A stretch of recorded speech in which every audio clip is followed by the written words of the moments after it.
silence just is.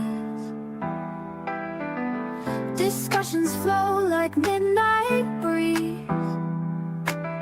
No prophets here, just minds to tease. We talk big bangs and evolution, question faith with our solution. Stars align in our confusion, breaking free from old illusion. Join the fun, no need for trust. Dust to dust, we're stardust. No heaven high or hell to fear. Saturday night, we hold it dear.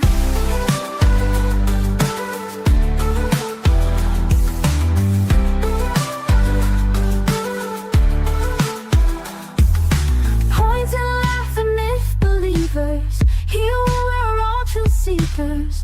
Open hearts and swift deceivers. Make your stand, no hidden levers. Raise your glass to reason's thrill. No ancient text, it's our own will. Debate till dawn with the panel and host. Saturday night, where we love toast. Echoes of a godless choir.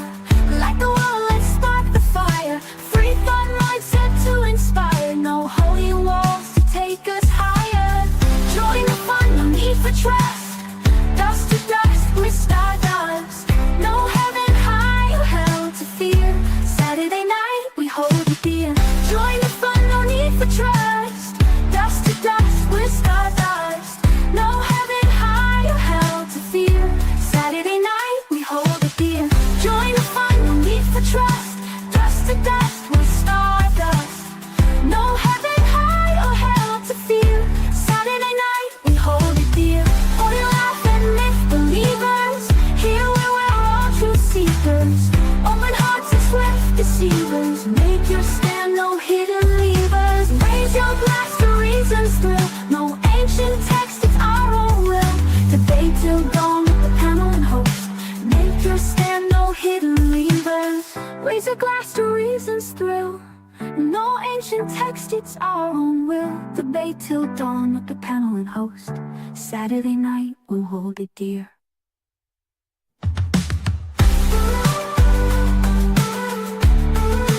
Raise a glass to reason's thrill. No ancient text, it's our own will. Debate till dawn with the panel and host. Saturday night, where we love toast. Echoes of the godless choir. Light the world, let's spark the fire. Free thought mindset to inspire. No holy walls to take us higher. No holy walls to take us higher. Where we love toast. Saturday night, the Atheist. And we're also cockroaches. I love my cockroach picture.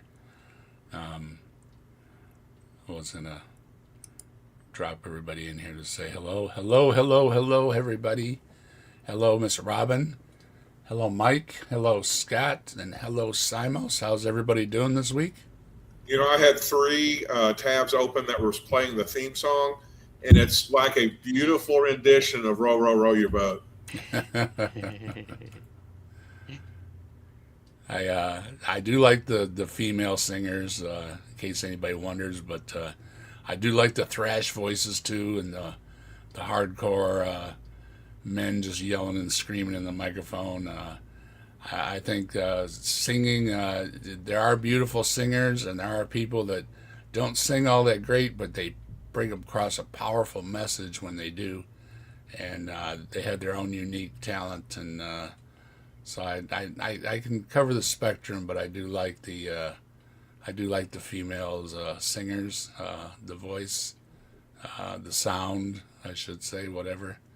It's very, very calming. So most of mine are that way. But I do like my closing is heavy metal. I'm raised on metal. I'm metal through and through.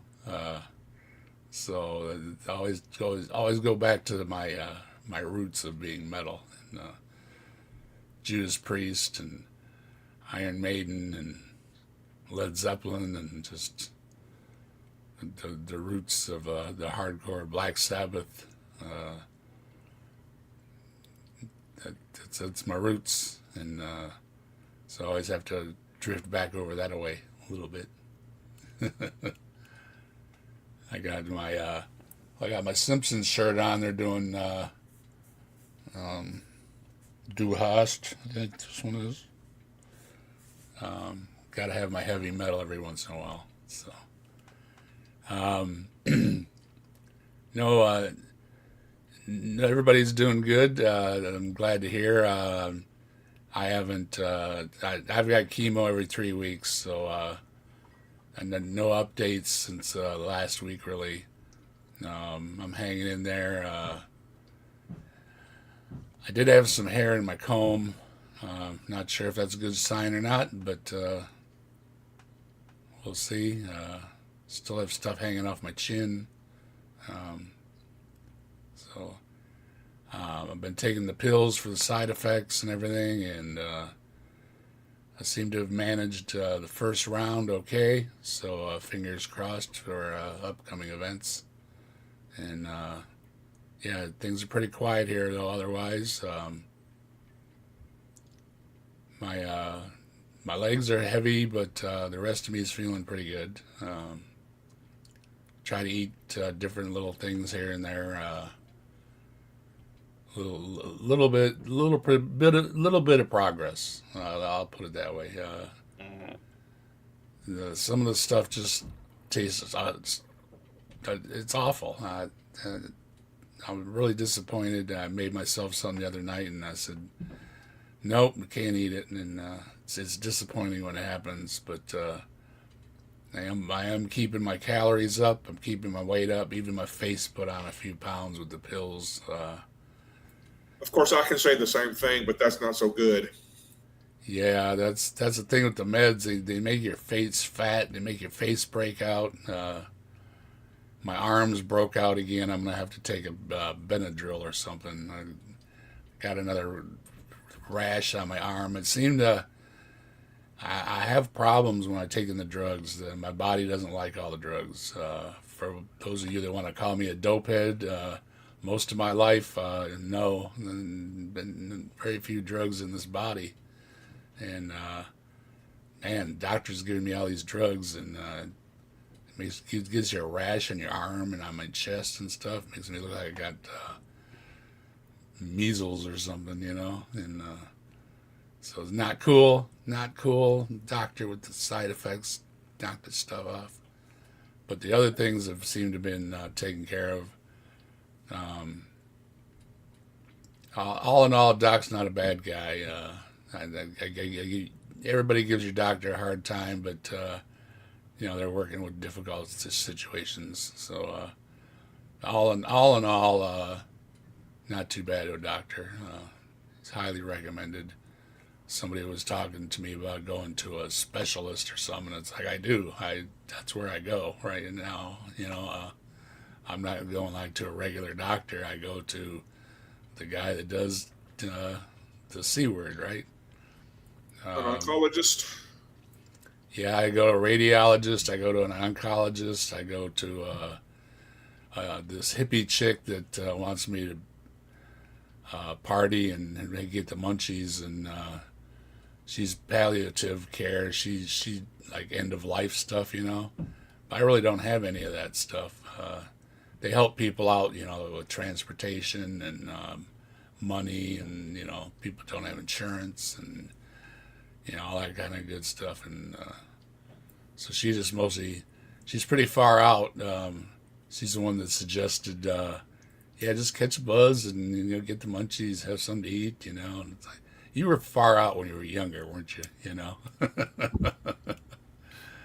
But she, they have her that every once a month they check on you, just how you doing and how you paying your bills and stuff like that. So it could be a lot worse. They could not have these people, and they do have these people. A lot of caring people. Often us atheists are accused of being harsh on people, but I'm not harsh on people that are doing good out of the goodness of their hearts or whatever, whether they're religious or not. These people, they do some nice things for nice things for people, and we should appreciate them a little more instead of it's tough not to give them a hard time. when you feel like crap, you want to take it out on somebody, and there's your doctor and your nurse, and it's real easy to take it out on them. But most of the time, they fix you up.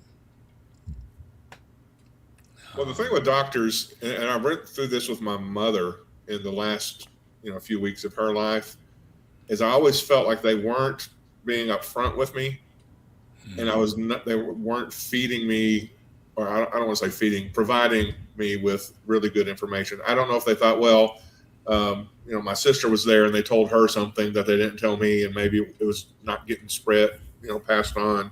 But that's the big criticism I have for doctors is I never know if they're telling me all the right information.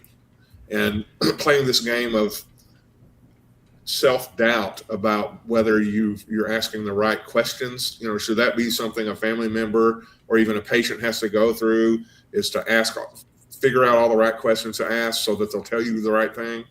That's just been frustrating for me over the years. Yeah, you gotta learn to bend their ear, because it's easy for them to duck in and out, and you gotta say, well, hold on, what's this, what's that, and don't forget, they don't earn their money. They don't know everything either. And they don't either. And I was going to say today, everything's a specialty, so everybody has to consult with everybody else. And they also, because of insurance industry pressure, only get to spend 10 or 15 minutes. They have a standardized, formatted approach they're supposed to take with you, and a lot of times, just a meaningful conversation. It's being, when you're on a time crunch, it's hard to be insightful and tell the patient what they need to know and get a reading for the patient and where they're at. And I blame mostly our insurance companies here. For Simus, you're in a different situation in terms of the medical system. Do you get that feeling in Britain with the medical professionals you've dealt with? Yeah, for sure. Like Dave said, you've got to make everybody aware that you want to know what's going on before they give it to you. Right, so especially when I was in ICT or ICU, whichever intensive care, they'd quite often just come in and go, right, here's a shot for you, and I'd always go, okay, hang on a minute, tell me what it is. Right. And they go, okay, it's such and such a thing, and when they didn't, I used to kick up such a fuss. I got in trouble a couple of times because I refused treatment because they wouldn't tell me what it was, and then I had to make the nurses go and get a doctor. Yeah, don't let them turn it into a routine, because they will. They'll just they come in, they stick you or whatever, and they're in and out, and they don't say a word to you. And don't worry, I'll only bother you for a minute and everything. And it's like, wait, I'm wide awake now. You're sticking a needle in me,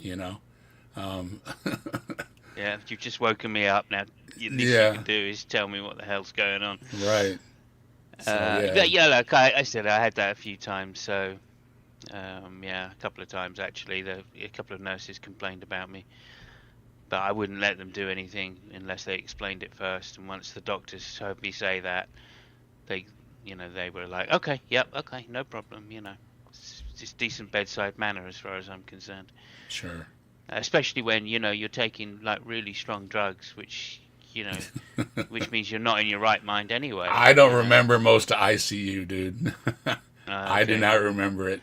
I was there for 6 weeks or 7 weeks, so I remember quite a lot of it. And I was only there 4 days, but it was mostly a blank. It's very, very blurry being on so much dope at one time. It is very, very hard.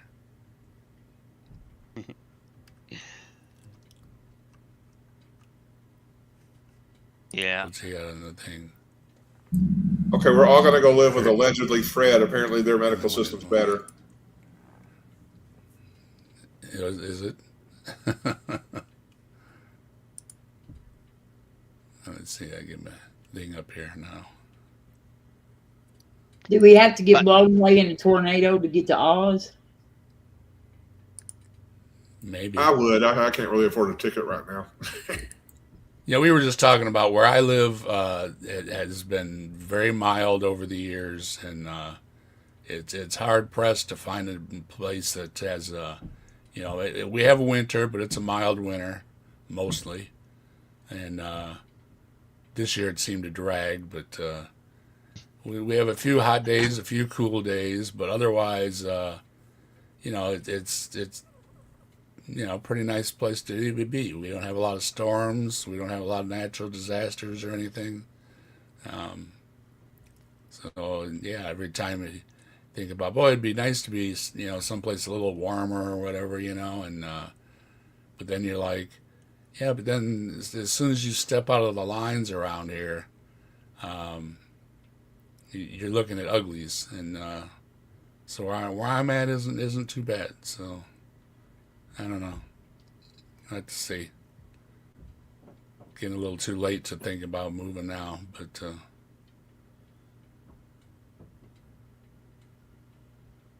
could be a lot worse. Could be a lot worse. Hey, Dave, Kurt would like to join us. Can you shoot him a link? Do I have a thing? Let me see if I've got Kurt. I don't think I have. What's his? Well, I know I've got him in. I've got him in a current.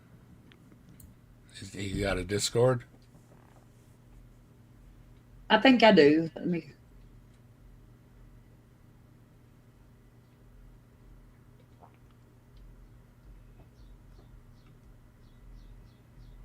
Let's see if somebody's got his Discord. Okay, do we want to take bets on how far we'll get tonight? Probably not very far, but you never know.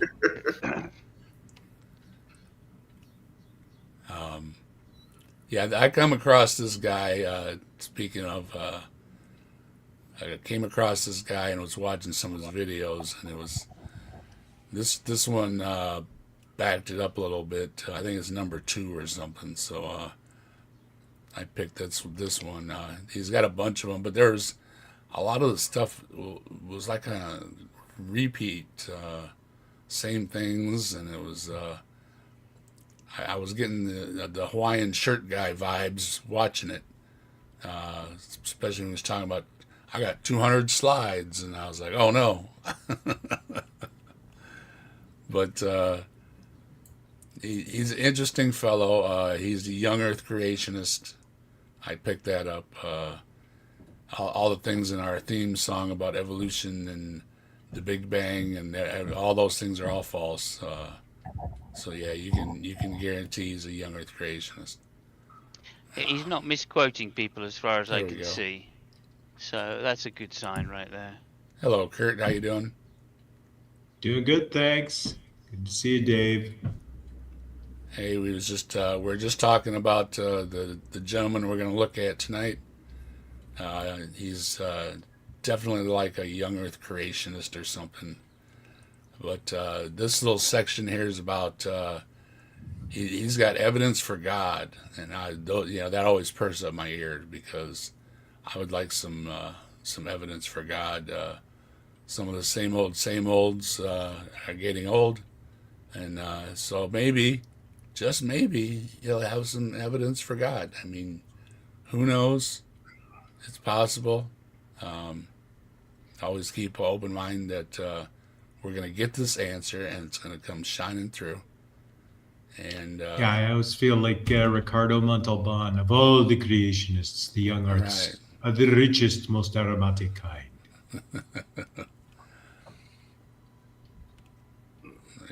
I've got a Robin in here. Yeah, I kicked myself when I sent that link to Kurt. No, I just I hope we get to 10 minutes. He says something really interesting about atheists that Well, I thought were. Well, everybody's doing good, and so I wish everybody good health, and so yeah, we'll get rolling, and we'll have a couple minutes head start here on this. Yeah, Ryan brings up a really good point. The one thing in this guy's favor is he didn't use the word evidences. Yeah. He seems genuinely. I mean, I've only skipped through it and seen the quotes, but he's quoting people accurately, and that's always a good sign that someone's arguing in good faith. And who he quotes is interesting too. J. Warner Wallace a lot, and Frank Turek, and usual suspects. So that's not such a good thing. But at least on the atheist side, he's not trying to straw man. Yeah. Yet.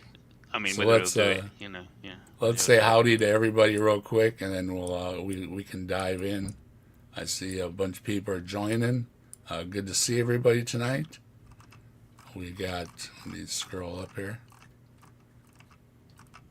Yeah, there was an atheist G2R was here earlier. Sorry I wasn't here that early.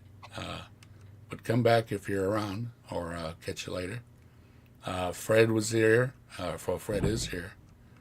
And everybody dropping emojis in the chat. Thank you very much. Sounds like that atheist guy was looking for God in the chat. Yeah. Yeah. It was a little too early, 10 o'clock. I think it said, I wasn't here that early. Sorry. Ed is here representing the Fangs. Hello, Ed and the Fangs. For you that don't know, Ed's got the rabid atheist, and he's got the kind of scary Fangs mascot over there. It's a rabbit with some wicked friends, and we have a lot of fun with that over there. He's and understands the Bigfoot thing and everything too. So we have some fun with that stuff. It's good to see Ed. And we've got Ryan here. Hello, Ryan. We got Laborious. We got a bunch of people dropping emojis. Thank you very much. Hello, Ryan. Good to see you. The goddess is here. All right. Hey. And we've got Bordwick greets from Germany. Ingo Bordwick. Interesting. Welcome. I hope you're doing okay. I'm doing all right. I'm still here.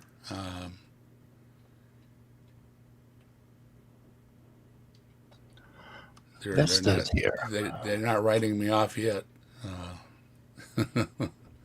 I do have a little bit of a little funny feeling in my feet, which might be a side effect, but otherwise I'm doing pretty good right now. I've had that since I turned 60, so don't worry about it.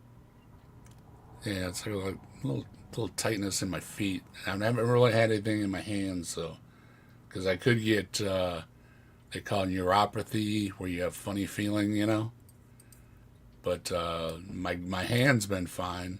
I bought me a set of these thingies, work my arm muscles. So I've been doing those. Keep my hand, because otherwise my hand shakes a little bit. So been working it, but otherwise, steroids. Yeah, I'm taking all them pills, man. That just Simo said, they kill you. Laborious is here. Nerdy is here. Hello. Good to see you.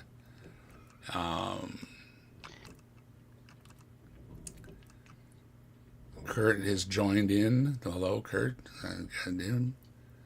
And Austin's out there floating around. Hey, Austin, how you doing? And we got Leo dropping by. Hi, Leo. Good to see you. And the native atheist dropping the foots. All right. Hail some fangs. That's right. Hail some fangs. Is it wrong to say evidences or evidenced? We got you, Austin.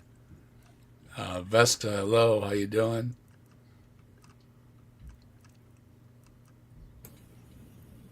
To address Austin's concern, evidenced, I think, is pretty legitimate usage, as evidenced by, this, that, and the other. But Yeah, evidence is just kind of weird to me. Leo kind of agrees that it's singular and say plural and legitimate, but he would prefer to say indicated. You could probably use evidences. Yeah. But Don't it's ever not- pluralize that. Never. it's Never do that. Well, what'll happen is, you can use evidences, but I'll get a little twitch in my left eye when you Yeah. do that. Oh. It causes that. We don't need no twitching. All right. Stroke one. Yeah, hello everybody. Good to see y'all. Okay, let's see. Let's find this guy's video now. And yeah, I just I leapt right in. The only thing I chopped off was a little bit of music at the beginning because you never know where they got their music from. So otherwise, it should play. Yeah, that's what I thought. Evidences is quite often used in the legal system. Yeah. And we are on our second class in our series called Answering Atheism. This series is going to be specifically on how we can engage with atheists and how we can talk to them and rationalize with them, how we can persuade them and win them over to become Christians. His ultimate goal is to win you over to be a Christian. Win you over to his cult? Yes. He I freely admits it. Freely admits it. Aunt Jared gave me a piece of advice one time. They said, Robin, atheists don't have atheist friends. They have projects. Yeah. Right.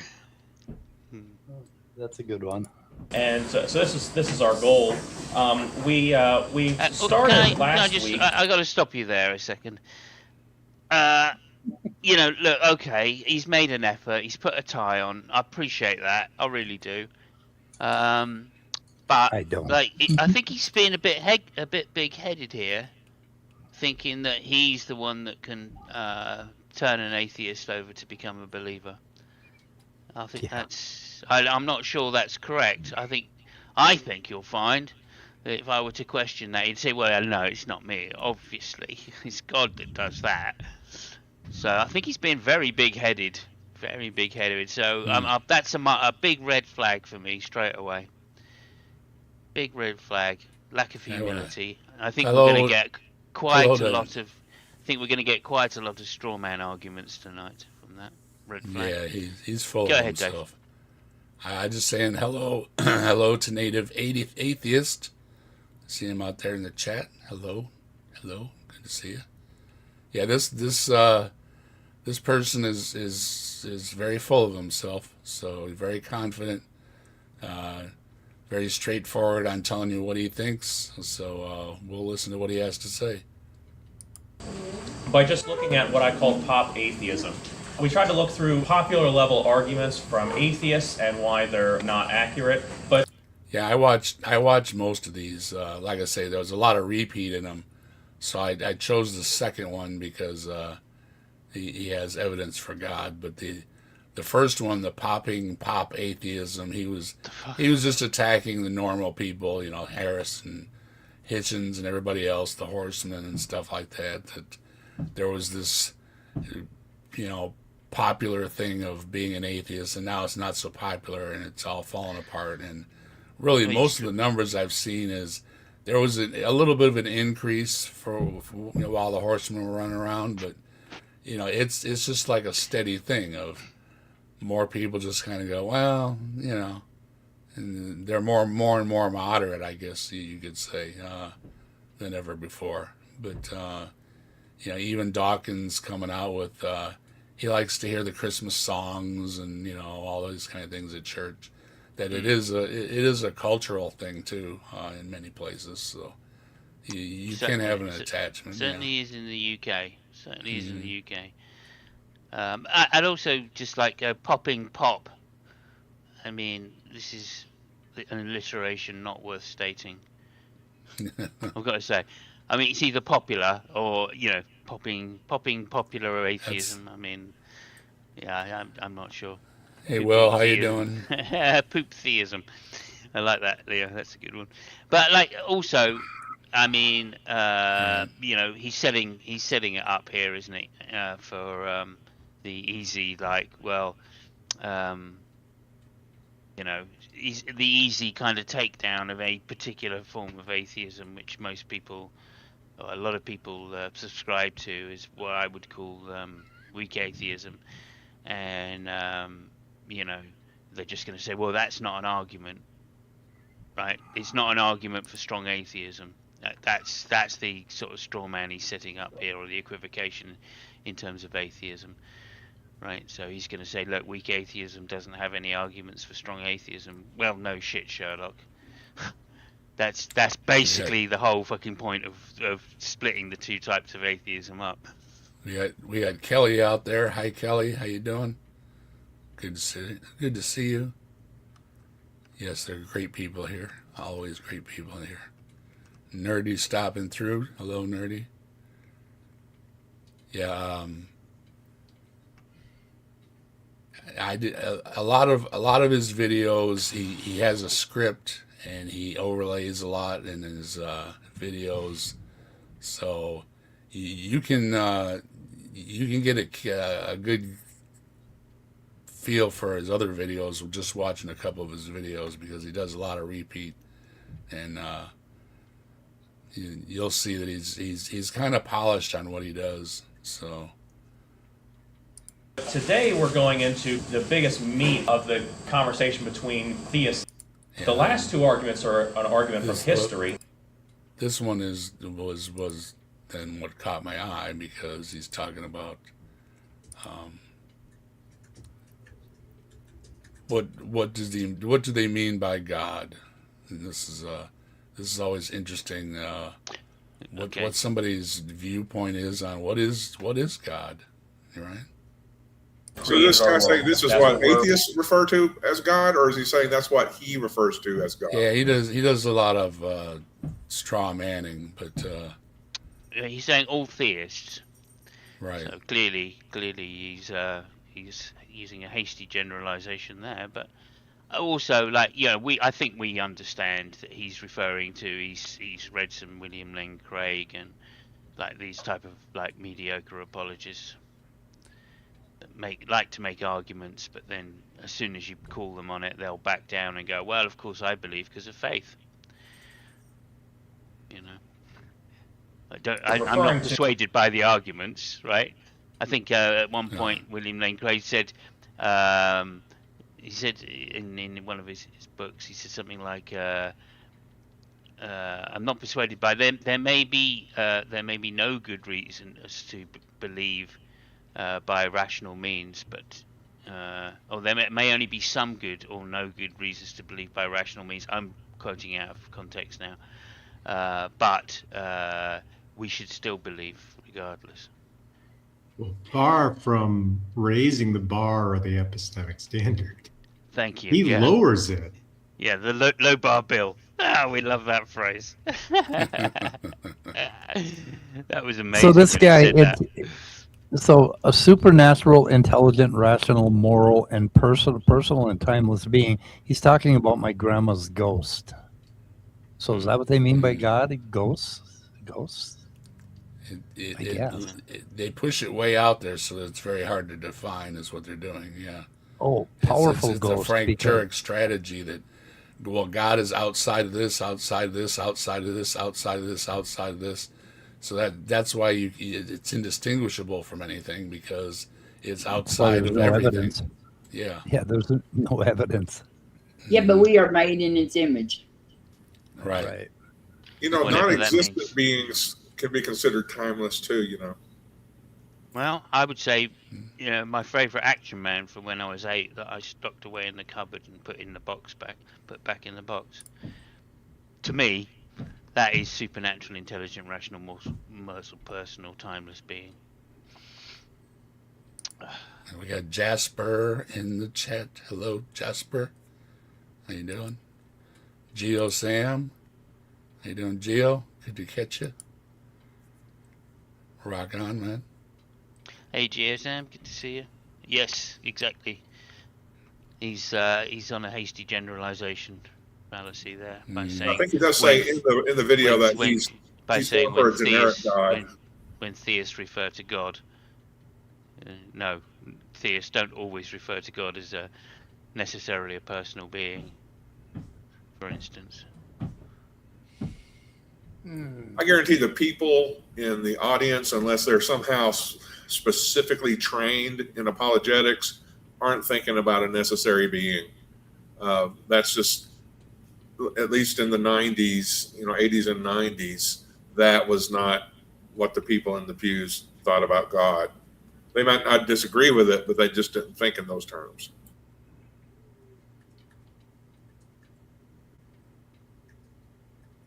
That's the common language that we're using. And it is my contention that we have evidence for all 6 of these attributes. And so the evidence I'm going to be presenting today is that we have evidence for all 6 of these attributes. So to show that we have a supernatural origin, we have the origin of our universe. Well, there you go. Look at the trees. Look at the universe. That's his first evidence for God. That Big everything Bang is shows there. there was a beginning. If there was a beginning, there must have been a cause, and that cause is God. Yeah. But it always makes the exception for God, though, because God doesn't need a cause. So Yeah, everything needs to anything be that begins caused. to exist, God didn't begin to exist because he's defined as. Oh Right. yeah, that's a good point. Just go back a little bit and see whether he defines them as eternal. That's quite interesting. Yeah. Because that is a necessary precondition for accepting that God is the creator of the universe. A very straightforward definition of God. When theists refer to God, we are referring to a supernatural, intelligent, rational, moral, timeless. personal, Yeah, and timeless being that created our world. That's There you go. fair enough. He says it. He Is says that the creation? Yeah. And again, there's there's an equivocation there because our language just does not have the ability to express being without time. And to even postulate that is like a parsable sense-making sentence, I don't think it follows, right? The argument is always, oh, God exists outside of time. What does that mean? What does the word exist doing outside of time? Yeah. Because if you're going to say things begin to exist, you're actually locating existence within time as like a function of your argument, and then yet you're making this ad hoc special plead for this one thing that doesn't follow that rule. Yeah. And they don't need to do it either, Kurt. They don't need to say that God is timeless, right? They could just say he's eternal and be done with it. And there's another type of time which existed before the universe, right? And God could have existed in that timelessly. Well, I think they're biting a bullet either direction, and so they've just decided that this is the bullet they want to bite, which is that he doesn't exist in time. Yeah, I don't know. I can imagine some type of orthogonal time to our time, in which God existed, But I just think that there's no contradiction there, so just go ahead and do it. The same way there's no contradiction in infinite regress, But, hey. referring to, that's the common language that we're using. And it is my contention that we have evidence for all 6 of these attributes. And so the evidence I'm going to be presenting today is that we have evidence for all 6 of these attributes. So to show that we have a supernatural origin, we have the origin of our universe. To show that we have an intelligent origin, we have the argument from design. So we got the argument for creation and the argument for the design of the creation. Yeah. Well, the And- argument from design is, of course, that's the look at the trees one. The origin is the Big Bang one, and then the fine tuning is one of incredulity, and what's the information in the genome? Oh, yeah, that's just I guess an equivocation on what information is really. So he's trying to do both evidence-based and presuppositional argumentation. Precept evidence. Yes. Huh. That's weird. The universe is evidence of the supernatural. Like, I just got stuck on that very first one. Citizen Rage is in the chat. Hello. I think it's all The magic soul when you is don't know how basically anything works. Aquinas, but Aquinas was just trolling. Oh yeah. I like that quote that someone said about Aquinas. They said, "Oh yeah, of course, Aquinas is 5 ways. Although, why you needed 5 when 1 would have been good enough." Yeah. So, Although I must say, let's 3 see of these- his are very similar. These are actually the split up of the 6, or what? We'll find out here. Yeah, imagine if Newton had come forward with 5 ways to prove gravity. Yeah. He only needed Exactly. one. Yeah, that's it, Kurt. For design, but also specific arguments from design that are more quantitative in recent years that scientists have discovered, that being the fine-tuning of the universe and the information in our genome. We know These things are all they're post hoc things, right? That's the thing with these religious folks is they kind of take something that comes along and they go, oh well, this is what the Bible meant. Now for a long time the Bible meant such and such, but then science figured something out. So then it's well no the Bible, the Quran, whatever. They actually meant this. It actually. And these things keep changing and changing and changing. Yeah. So Now it means this, and it always meant that. At the Right. same time.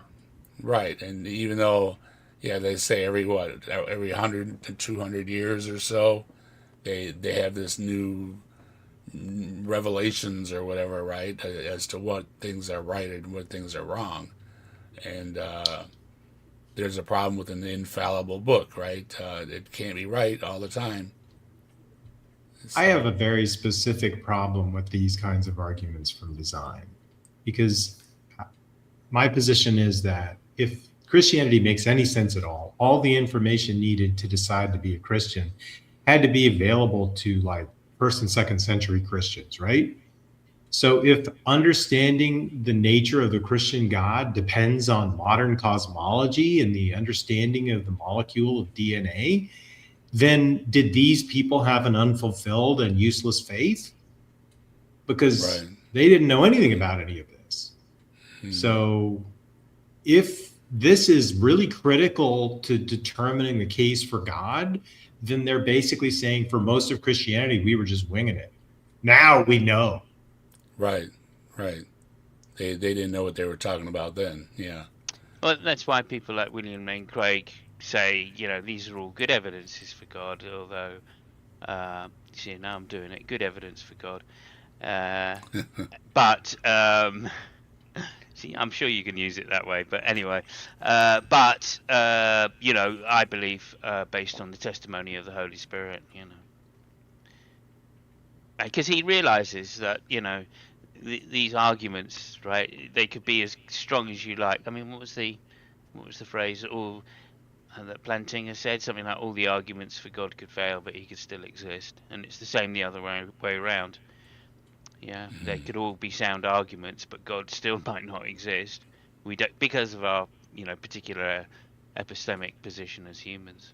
Hey, there's Deconverted Man in the chat. Oh, come on, Deconverted Man. You're looking for really highbrow stuff here? Come on. Folks, let me tell you, if you're looking for highbrow stuff, you've come to the wrong channel. I usually don't scope the highbrow stuff. It's easy to pick up on the famous guys. It's a lot harder to find these ones that nobody's heard of, and I kind of like to hear from these other people. So see what they're saying, even though a lot of it sounds familiar. They are repeating others.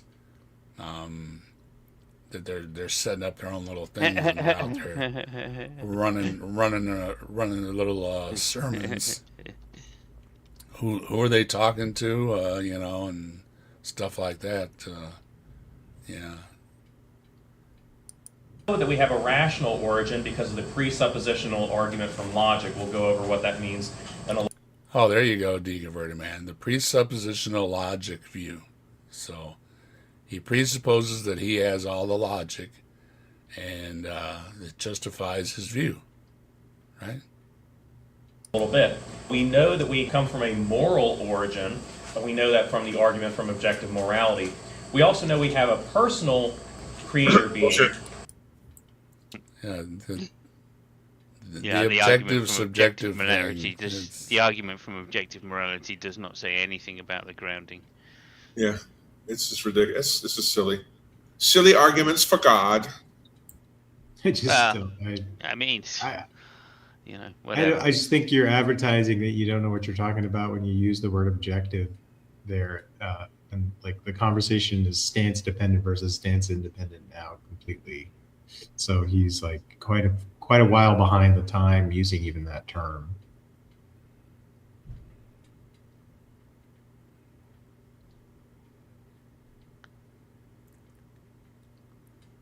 Although that is one of the particular things about theology over philosophy.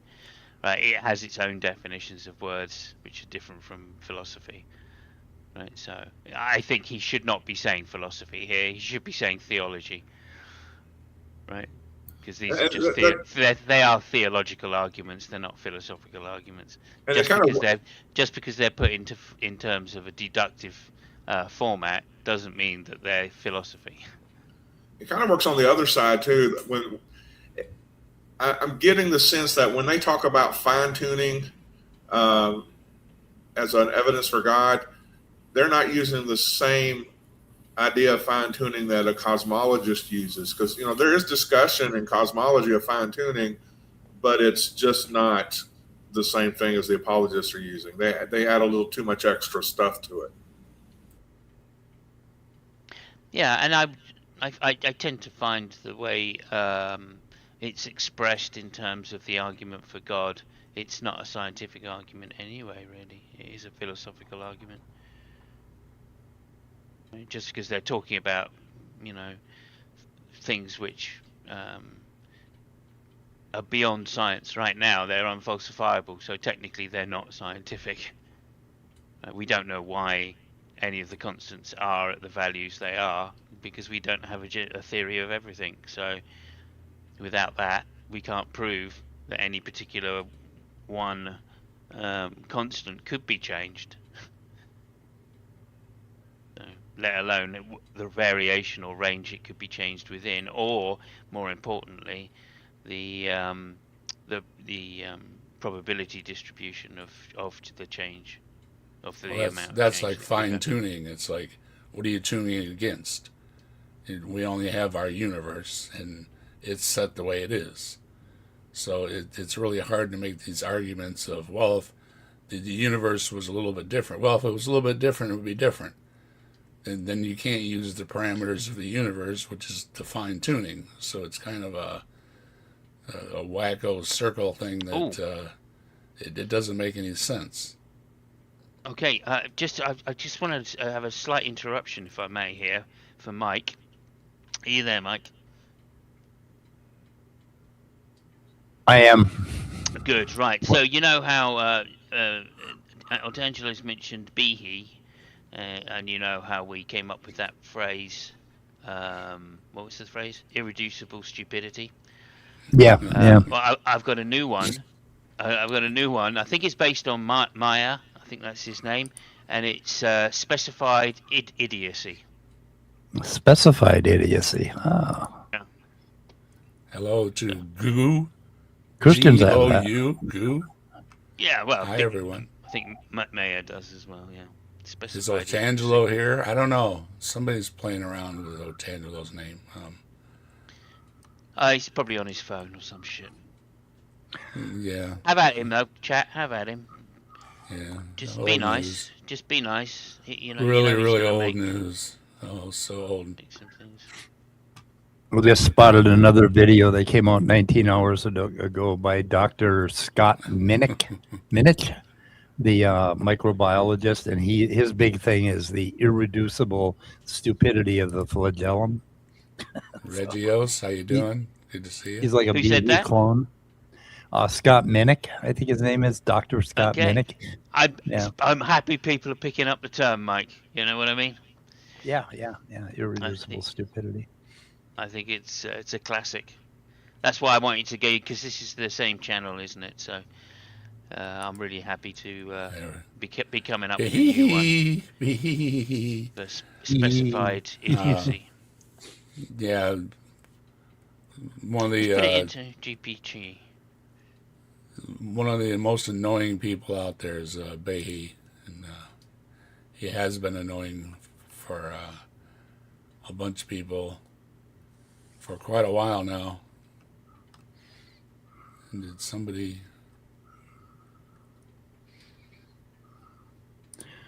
Okay, there you go. Drop it in. There you go. I thought somebody dropped off. Dropped it back in. Got everybody down there now. Sorry about that. I misclicked while I was trying to put a No, I link got in the private yeah. chat. I got a There's a notification. link in the private chat for anybody who wants to see the studies showing that they can make ribose from early Earth chemistry pretty easily, contrary to whatever this person is saying in chat. Okay. Otangelo? I don't know if that's really Otangelo, but whoever that person is. If it's Yeah, Otangelo, I think it's Otangelo. He's making the same sorts of arguments. Yeah. He's lonely every once in a while, I guess. He's been making the same arguments for. He is a lonely man. Lonely. Let's see. Let's see what else he's got here. That's because he's sitting halfway up and halfway down the stairs. Yeah. That created us because of the evidence for the resurrection of Jesus, and we know that we have an origin from a timeless being because of the evidence of fulfilled prophecy. Oh, that's a bad one. Prophecy in the Bible is just terrible. I've never gotten a good prophecy out of the Bible, nor the other religions either. They're no better. Their prophecies are terrible, and even if they are prophecies, they're terrible. So I mean, what's the point of giving somebody information that's worthless, right? there's one that for sure happened though, which is there will be wars and rumors of wars. But just, Yeah. not a particularly useful one. It's a pretty safe bet. Yeah. Now, when we're looking at this, the atheist does not want to hear any Bible verses. They would say the Bible verses are not counted as evidence. And so today... No, they're not good evidence. You have Yeah, evidence of anything. It's what's good evidence. Leave that word out. They are no different than the evidence that he is giving us with his voice right now. I mean, it's no different. It's somebody who believed and wrote it down. It's like, so what? Mm-hmm. Give me something better than that. Yeah, they do. They put weight one way, but not the other way. It's not a fair balance because my book says this. Your book doesn't say that, and it's, well, who cares who wrote what in that book, right? And you haven't gone past that point of what difference does it make who wrote that in that book. Or, Mike wrote some in a book too. Well, good for you, Mike. Same thing. Yep. I will occasionally quote Bible verses because this is a Sunday school after all, but none of the arguments I will make assume the Bible as an authoritative source. Even if the atheist doesn't believe in the Bible, which they obviously don't, these arguments are still valid, even with or without assuming that the Bible is an authoritative source. Not Not really, because you've got a lot of supernatural things in the Bible that aren't following these physical laws that you're trying to quote to begin with, to say that the universe follows these laws set up by God or something, it doesn't all follow. I'm not following you. The arguments from science and philosophy that I'm going to make, that's the arguments from the origin of our universe, the general argument for design, the fine-tuning of the universe, the information in our genome, and also the philosophical arguments, the presupposition of logic, and the argument from objective morality. None of these require any biblical passages to prove these arguments. These arguments stand with or without citing to the Bible. The last two arguments are an argument from history, and those do require the Bible, but not as an authoritative source. They just require the Bible as a historical text. The same way we would look at a historical. Well, that is assuming it is a historical. It's a historical text. That is assuming that it's accurate, right? Yeah. Yeah. I mean, it's know, not and assuming it. It's just assuming it. Well, yeah, he's just assuming that the supernatural stuff is presumably because it's proving God. Yeah. It's the supernatural stuff that he's assuming is historical, right? Which I don't know. That's kind of begging the question somewhat, isn't it? Yeah. The Bible's true because it says it's true. Yeah. Yeah.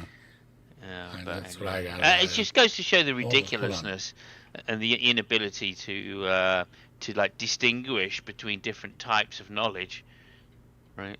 And also to how he's using the word historical in some sort of general sense or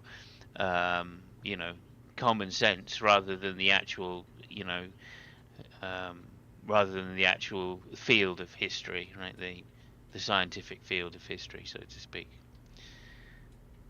So yeah, it goes to show how disingenuous this argument is, and why this person is not even qualified to talk on science, like he said in the beginning. Historical text from Tacitus or any other historical figure, and we will rely on them just as historical texts, and their historical reliability, not their divine inspiration, but their historical reliability will be demonstrated as part of the argument. And what I'm also not going to do here today, what is not going to convince the atheist, is I'm not going to use any personal experience as proof. What? Disappointing. What's the over-under on the number of atheists who are actually sitting in his chairs? Oh, let me see. I'm going to say 0. This is all just soothing and comforting the flock. It's not about an intellectual appeal to atheists. So all the same old arguments that have been debunked before are going to be used, and that's what we're going to hear. But at least he puts it together in a more intelligent way than some of the folks we've heard before. He tries to invite non-believers and stuff, and tells people if they have non-believers or comments from them. A lot of the comments I read were not kind as far as non-believers to his videos. So definitely old Angelo, but you never know. There might be a baby in the audience, right? A non-believer, non-theist. And he'd probably be like, sitting in his cot listening to this going, bullshit. Yeah, like I said, he seems to have a shtick down. He's very rehearsed, and he reminded me of a young Hovind with all his slides and stuff. Forgive some of these things that the wording isn't. I couldn't go through and adjust every one of them. He's got a lot of slides, but yeah, the wording all over the place is kind of his fault. So it made me resize everything. So he certainly read all the apologist books, hasn't he? Yeah. Tell that. None of the arguments presented today will involve any personal experience from me or from anybody else. Personal experiences, I would argue, are not subjective. Many atheists would say that, it's just your subjective thing. I think that God can actually objectively reveal himself to you. I do. There you go. I'm waiting. I'm waiting. He doesn't. Have you not heard of Yeah. the argument from it's a divine hiddenness? Yeah. Oh my God. Everything I believe in is from personal experience. I believe in rocks and trees because of personal experience with them. But I don't have any personal experience of God. For some reason, he has not knocked on my door. Wow. Where he be? I'm surprised. God's like your friend from school's girlfriend. Yeah, And right. even when we were toast in the hospital, nothing on angelic wings came into my room or anything. I was just really doped up, and there was a lot of doctors and nurses. Simos can relate that you really don't know what's going on. Not a chance. Not a chance. But you figure, that would be the opportunity where, a lot of these people meet their maker or something, or have these experiences as when they're having near death or anything like that. But it only seems to happen with people that want it to happen. Otherwise, you're just really doped up, and there's a lot of doctors and nurses. Christians never want to own up to the fact that the only evidence that they've ever had in their life, the only personal experience, has been from what other people have told them. Like their parents or the pastor or the Bible or, whatever. That's all they got. They have nothing else that they can point to. Yeah. And they don't like that. They got fuzzy feelings, Mike. They got fuzzy feelings. Oh. They are perfect what? They got fuzzy feelings, Mike. Yeah. They have feelings. Yeah. They got fuzzy ones. Yeah. They're not even good feelings. They're not even like, oh yeah, Right. I just took a shot of heroin and that's giving me a really happy feeling, I have some feeling We're not talking too. about that kind of feeling. We're talking about fuzzy feelings. Like, yeah, I don't know. I kind of feel all right today. Yeah, kind of. Yeah. Oh, must be God. Girl with a feather, believe that fuzzy feeling. Yeah. Well used. that's possible, and I would definitely not rule that out. But however, personal arguments are personal, and so my personal experience you can only take with a grain of salt because you haven't lived my personal experience. And there we go. Most of your New Testament is Paul. If I had what lived his Paul personal experience, says. Yeah. if I had lived his personal experience, I would have called Child Protective Services because he was brainwashed. Yeah, there is something when they're saying don't take a personal experience. Well, there's very few personal experiences in the Bible. Out of all the authors of the Bible, you got to dwindle them down to these people telling these stories, and it's a very few people telling their stories. So that's exactly what you said to reject. So I'm not following you, Pastor. And so I can share it, and that could be a conversation we can have. But at the end of the day, I can only work so much off of your personal experiences. And I also don't think that personal revelation is necessary. Can we just hold there a second? That's actually interesting that he used the phrase, you can only get so much from personal experience. And that is exactly the point, right? It's like, it's not that personal experiences aren't evidence, right? Because they are evidence. It's just when it comes to the supernatural claims, they're not very, they're next to zero evidence, right? As close as you can get to being zero evidence. And that's for good reason, is we don't have evidence of the supernatural, right? But if you're going to claim evidence of the natural and the mundane, then personal experience is perfectly rational and it's perfectly, acceptable, right? Because, we don't want to have to take time to justify every single claim that's being made. So, and why would we when they're trivial claims, right? So the fact he's not saying that in some definitive way and he doesn't believe it, right? That's telling psychologically to me, to the person that makes that, when they don't understand the phrase extraordinary evidence, extraordinary claims need extraordinary evidence. When you hear a theist say, "Oh, well, what does that mean? That doesn't mean anything," right? Surely it should be sufficient evidence, right?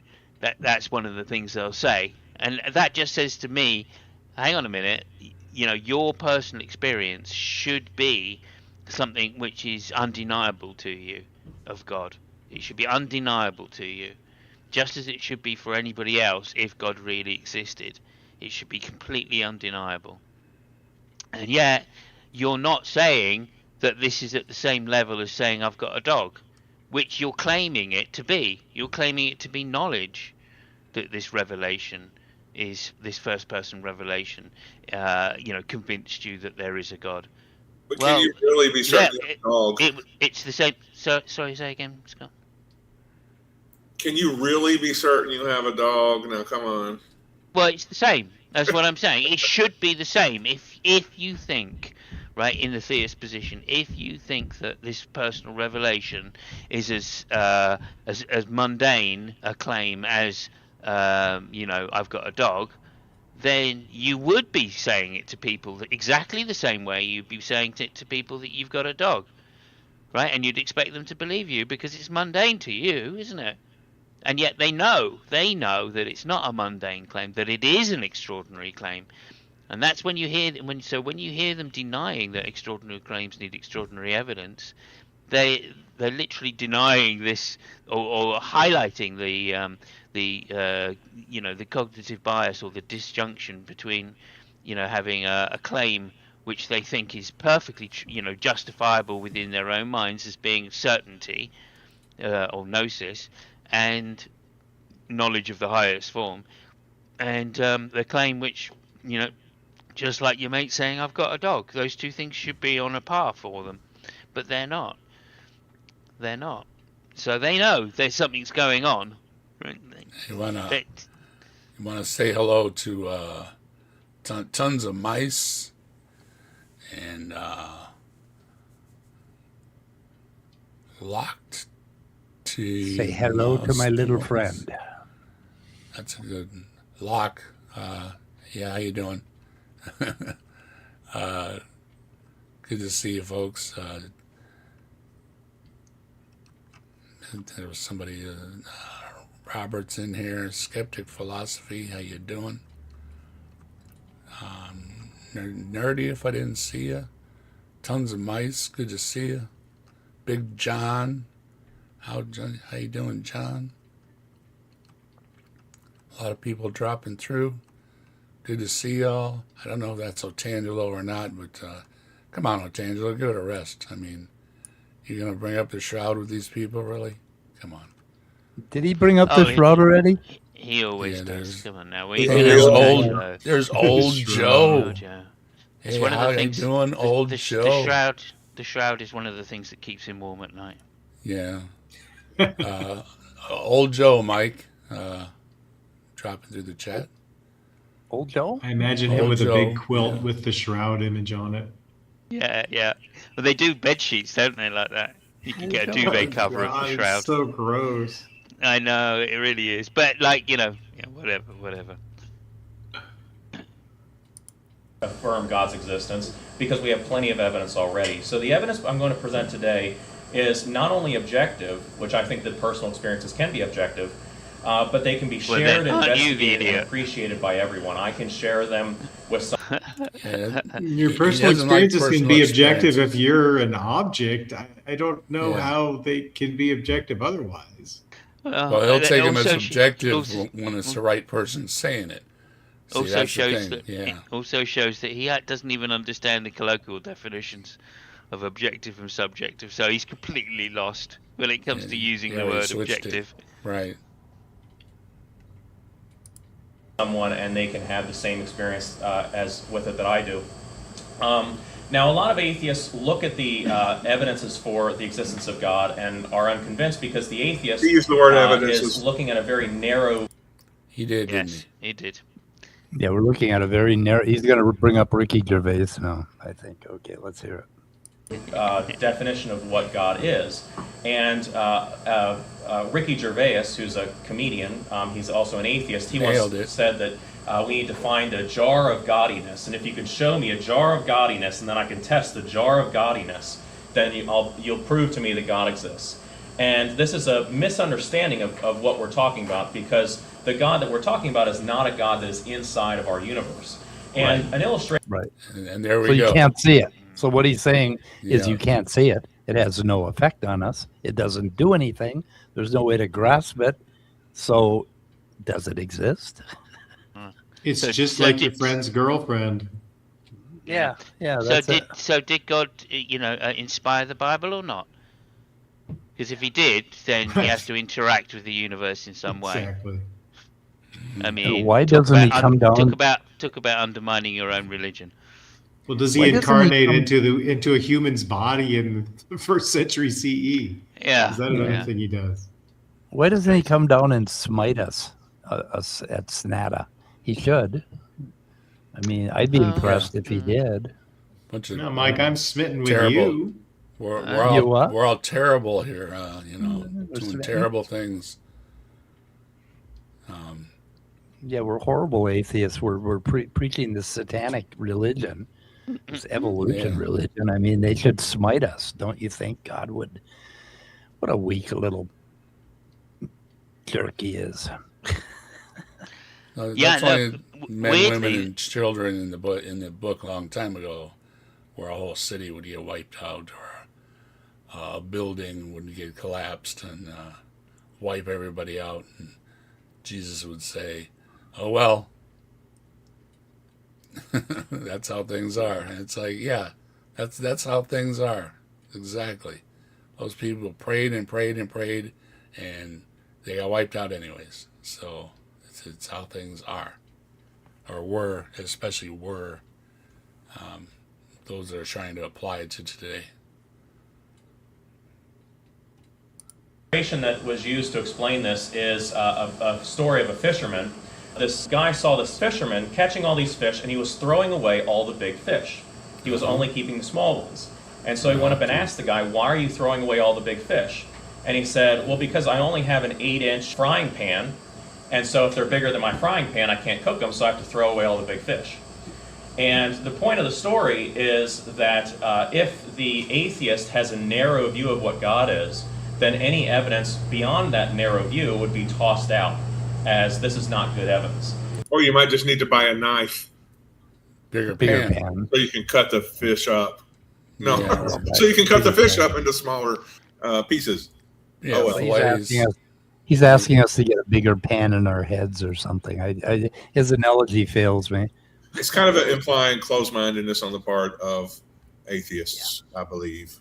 Yeah, and your giant fish aren't always the best tasting ones either. So, kind of relative there.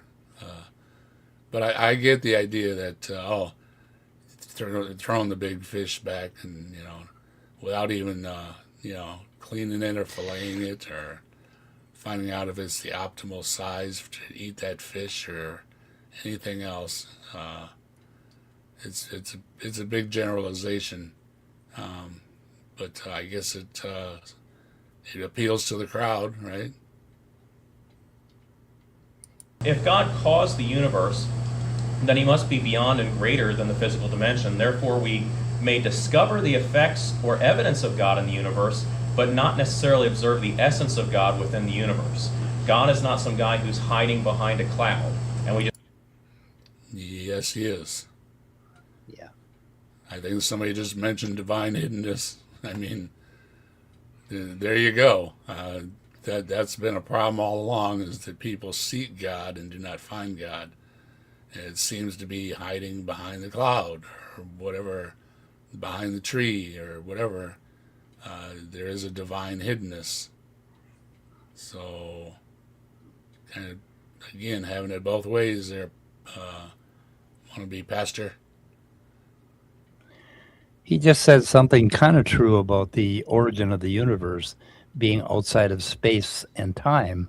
Basically, whatever it is that started this whole expansion thing was outside of space and time. But they ascribe attributes to this God. How the hell do you have attributes if it's outside of space and time? I don't know. I'd like to know. I mean, it thinks, it thinks and it's surprised by the actions of man, that implies that it exists in time, or that it's doing something with time. Anyway, yeah, we're gonna do the Big Bang with this son of a bitch. Is that what we got to do tonight? I'm sure he'll mention it. I'm sure we got Well, to he's do going the Big that way, Bang. but it's taking him a while. Oh no! Hey, Dade's in here. How you doing, Dade? Good to see you. Thanks for stopping through. Please don't do the Big Bang. Just have to find the right cloud to find him. That's not how we argue the existence of God. I like this meme that's the atheist, and the flea is arguing that there's no proof of the existence of a dog because the dog's not in front of him, not behind him, not to the side, not to the left. He's not behind all those hairs. He can't find where the dog is, so he doesn't think that there's a dog, and he just needs to broaden his horizon a little bit. And this is the God that the Bible. This is crap too, Stupid because cartoon. by should've- his illustration, we wouldn't know that we're on a globe. Okay, You know? that cartoon Well- should have said a dogist, not a fleaist, right? Correct. So what a stupid cartoon. Well, it Yeah. rhymes with atheist better. The flea literally eats the fur and the skin of the dog. Like, they have so much evidence. It's like, I guess Yeah. you could say it's like the clockmaker argument thing when you find a clock on the beach. Well, what's to say that if God made everything, then finding a watch on the beach doesn't prove anything because you're claiming that the sand was designed by God, so it doesn't mean anything to say it, right? It's just the same with the flea. If your whole world is the dog, right? Then what's to say it's a dog? You may as well just say whatever. This bit over here is different to the hairs. Problem of the one and the many still applies. Let's put it that way. If they want to use the technical terms, but I don't think he's quite understood the He just meaning, right? Yeah, he just liked the joke. So Yeah. I Well, say he's got a lot of slides, and it makes me worry. He pops. up He some knows slides. his target audience loves color pictures, so he gives it to them. Right. Cartoons are fun. Describes as a God that dwells not in temples made with hands. This is a God outside of time, space, and matter. And Outside of time, space, and matter. There we go again. we're in Put- Main Craig. you push the God way out there. Yeah, William Lane Craig, Turek, all the rest of them. They push it so far out there that it's undetectable and it's undistinguishable from anything else. Sounds like he's outside of reality too. Yeah. Yeah, and it can Unfalsifiable. do as they anything say. they want it to do. Unfalsifiable. It explains everything and therefore explains nothing. Hmm. also to clarify that even though I'm a Christian and I'm a Christian apologist, I advocate for Christianity, the goal of this class is to prove theism, not Christianity. And a lot of atheists have this kind of like 100% or nothing, but we need to take things step by step. In one conversation with an atheist, I'm not going to be able to prove in that one conversation everything about the Christian religion. I'm not going to be able to prove the Trinity. I'm not going to be able to prove the infallibility of the Bible, not in one sitting. So we need to take things step by step. Not in any so a number of lot of the evidence. sittings.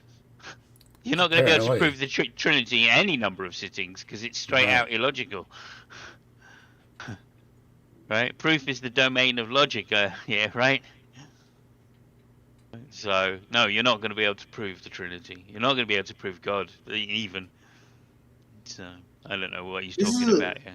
But, no, he'll be able to do it. Move. Infinite number of sitting downs or sessions, he might be able to prove it, I suppose. I mean, if the infinite exists, there might be a chance God exists, I suppose, or a higher chance. That could be evidence for the existence of something higher power.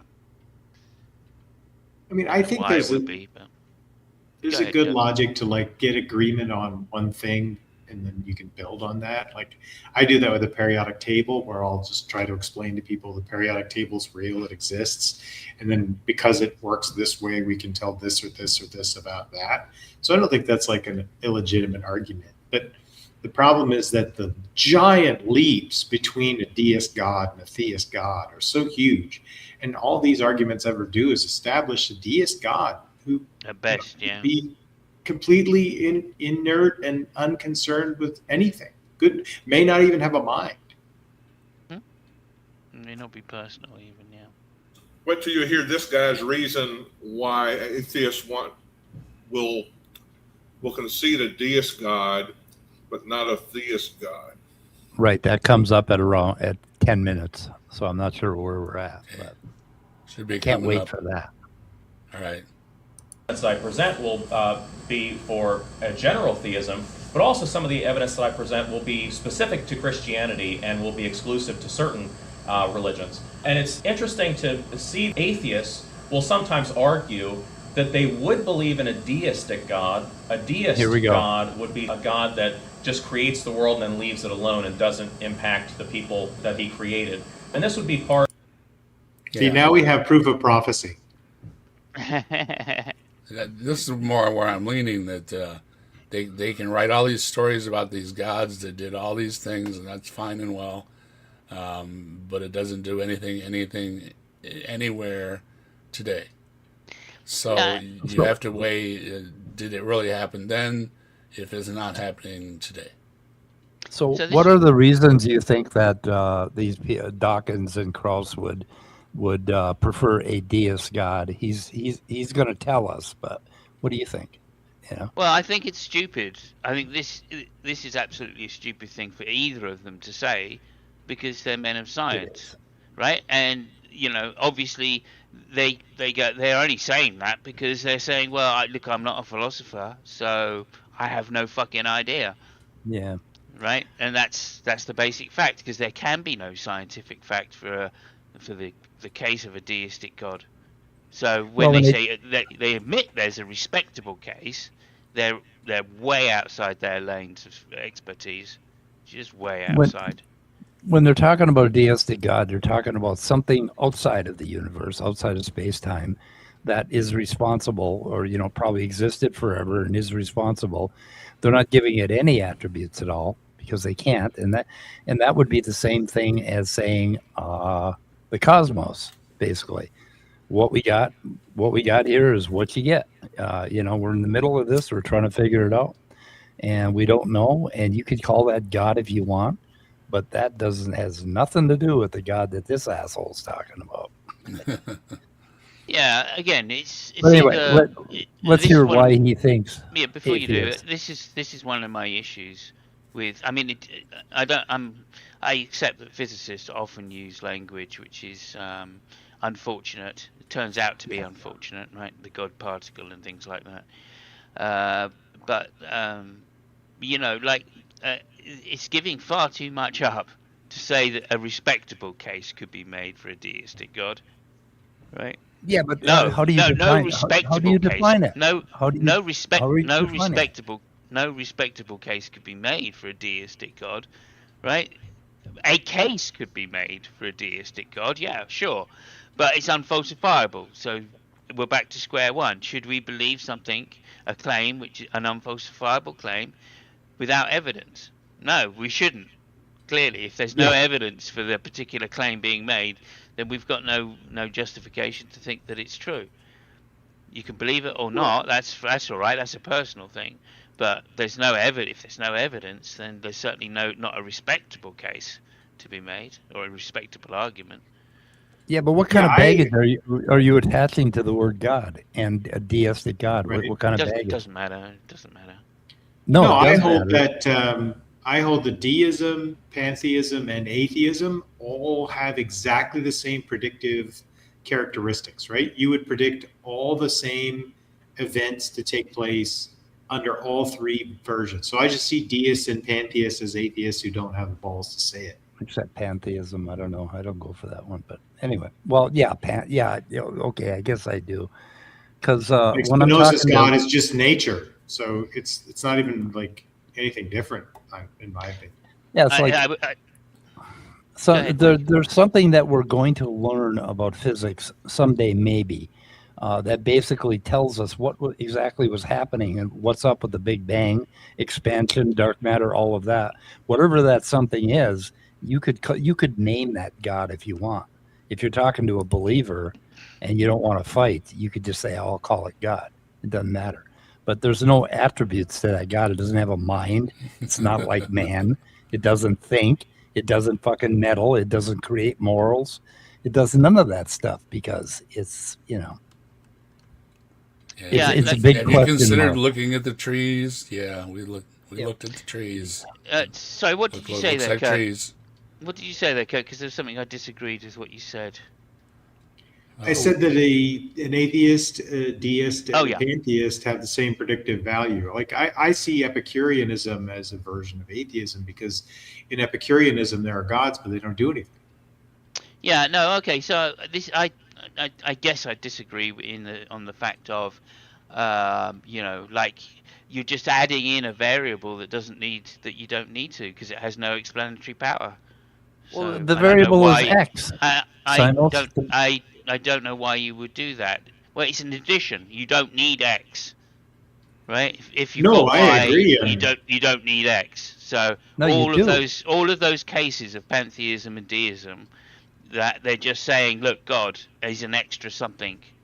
It's just this extra thing that's added in to the universe, right? Well, no, we don't need any of that. We just need the universe to explain everything in the universe. Hey, That's how that Simos, works. So Simos, Yeah, we got Jasper just gifted the Captive Desk membership to somebody out there. Oh, fantastic. It goes to Austin, Scientific Origins. Yeah, Austin, Received all the right. membership. That's great. Well done. Drop Congratulations.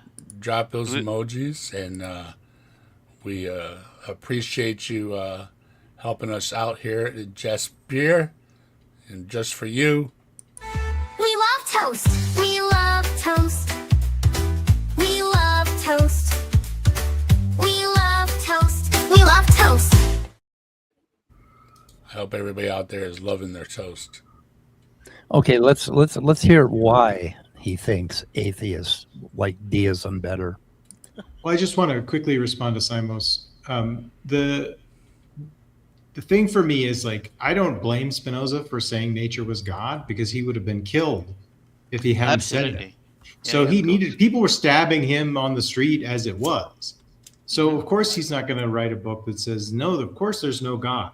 So I just think it's a way for people who don't want to admit there's no God to say there's no God. And like some people are just in a position where it's easier for them to say I'm agnostic or I'm deist or whatever because of their social situation. And for that reason, I don't like go too hard on them. But yeah, it's obviously a No. violation of Occam's razor. That's correct. I Yeah, predict that I is I- going to show up in the chat because you said Spinoza. I think just to respond to that, I think and for the same reason Hume said he was a deist, right? For the same reason. Although interestingly enough, they because Hume said, I guess it was because of Hume, but several other people, but because he said he was a deist in I think it was like 1695 or something, the Parliament passed a law against atheism. And including deism as a form of heresy, and was, a sentence of death was the punishment. We had So, Trusty. it's quite the interesting Trusty that- Ape is out there. How you doing, Trusty Ape? It's quite interesting that they included deism with atheism, right? Maybe because of Locke as well, I guess. But yeah. Right. 15 So yeah, memberships. Dave said five gift. Oh, hang on, we got some more above Yeah, that. 15. We had some. Robin's been a member for 10 months, Yeah, and I we didn't got get okay. one. 15 And memberships, and I didn't get one. Okay, And, so I'll just read through them quickly. Dr. Dino received a membership from Reg, Mathig, Drusilla, Mark Reed. We got some names going on. Neurojack, all from Cool. Reg, and then from Dade, we've got AELCCCCC. Oh, that was another Reg one. Okay, we're not even down to the Dades yet. Hanko Flameo. Flamo. Okay, received it from Reg. Leo Phileas received one from Reg as well. Pinworm. Alan Highland. Dr. Osiris from Dade. The Freak from Dade. Let's Farm. Annoying Newsletter. Okay, this one's going to get me. Relicinvicatus. And Savage Minnow. Well done to Savage Minnow. Hey. And everybody that's just got their things, please, please, please, start spamming those emojis. We like those emojis to be spammed. So please spam away. In fact, anybody that has membership, just spam emojis for the next 3 or 4 minutes. Just constant. And for all of you, the channel sure appreciates the support, and so does Bigfoot. And Bigfoot says, You rock, let's rock with the fire in our veins. Rock on to the skies, till the thunder and rain. All hail Bigfoot, the legend, the king. He walks among shadows, the wild spirits sing.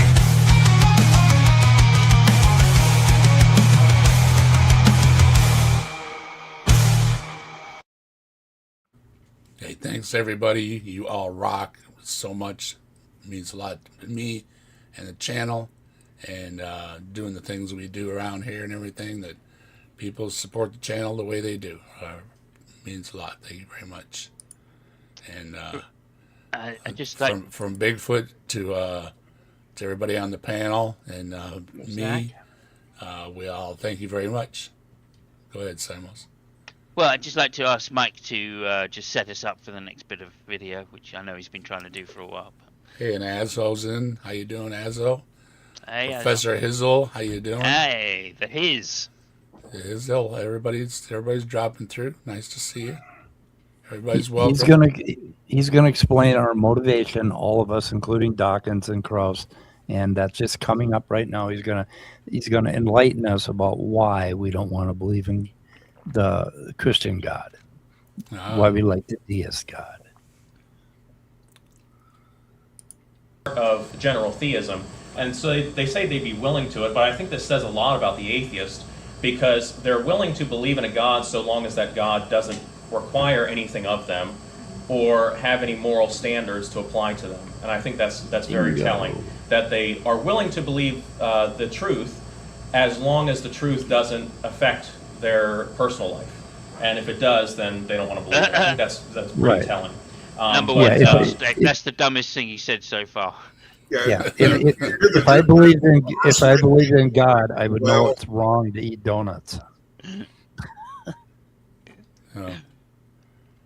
Go on, Scott. What were you going to say? I'm just asking if you can hear the drip drip of the arsenic that is being poured into the well. Yeah. There it is. Oh my goodness, these people.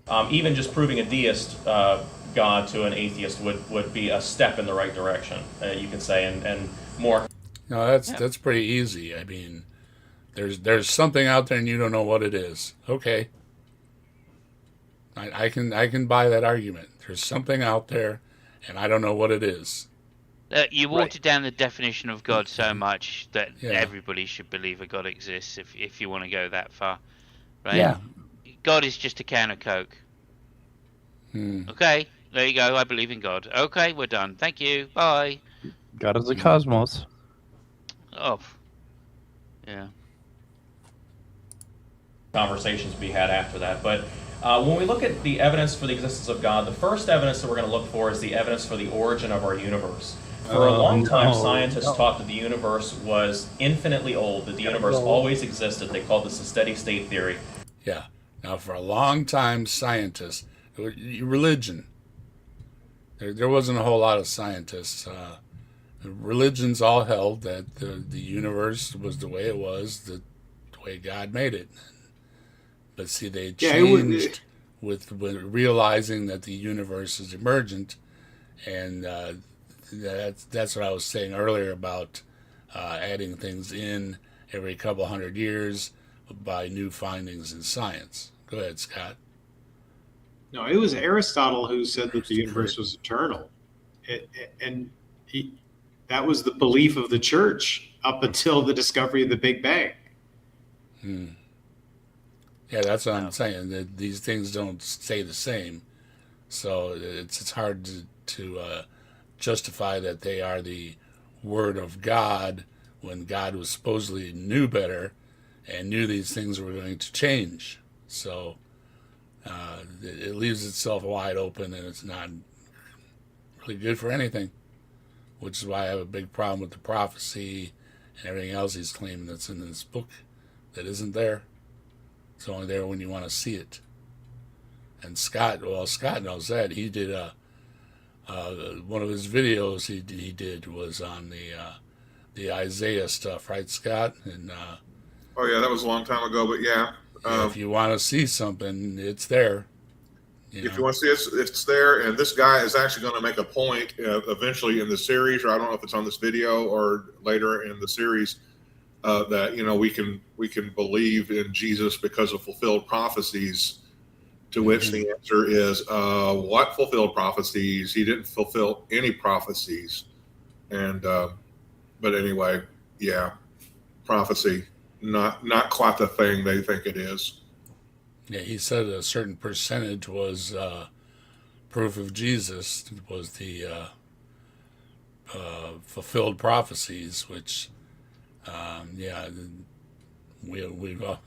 we've hashed it pretty good that there weren't fulfilled prophecies for Jesus. So very, very, very weak, and to assume a large percentage of that is your evidence makes that really weak too. Carl Sagan wrote in his book, what would happen if science demonstrated an infinitely old universe? Then theology would have... Well, they kind of have, but there's no reason the universe can't be infinitely old. So I don't know what the point of that is. There's no reason that the universe can't be an infinite way in both directions, I think it is, forward and backwards, and that we can just keep going forward, and you could just keep the infinite regress with things just kept going back and back and back and back. So infinity seems to be an open case right now for physicists, that there could just be an infinite direction. So I don't understand that. Have to be seriously revamped. Indeed, this is the one conceivable finding of science that could disprove a creator, because an infinitely old universe would never have been created. It would always have been here. Anthony Flew. Right. It wouldn't have been created. It would always have been here. What's wrong with that? Oh, Anthony Flew, though. True. But it could be infinitely old and always been here. And that, But where did he fly to? Exactly. But Anthony Flew.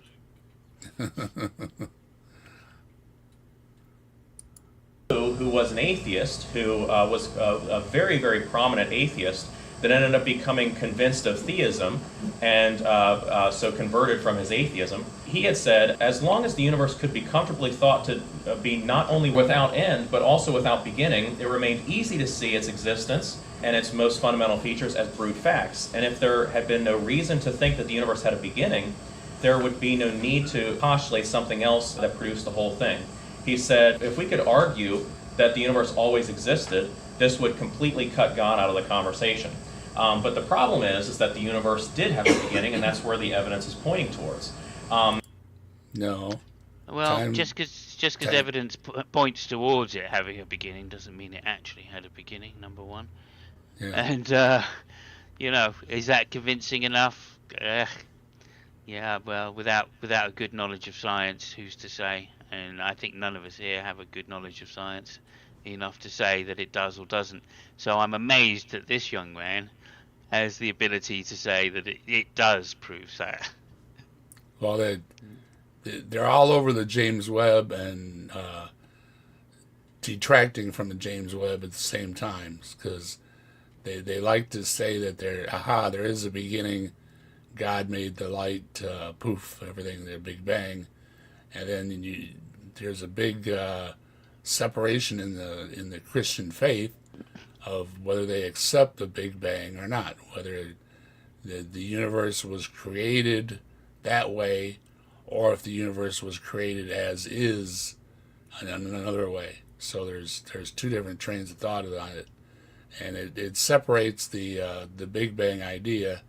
So when they say, "Oh, Big Bang," yeah, but are they accepting one path over the other? And I think they are. So it really doesn't really matter.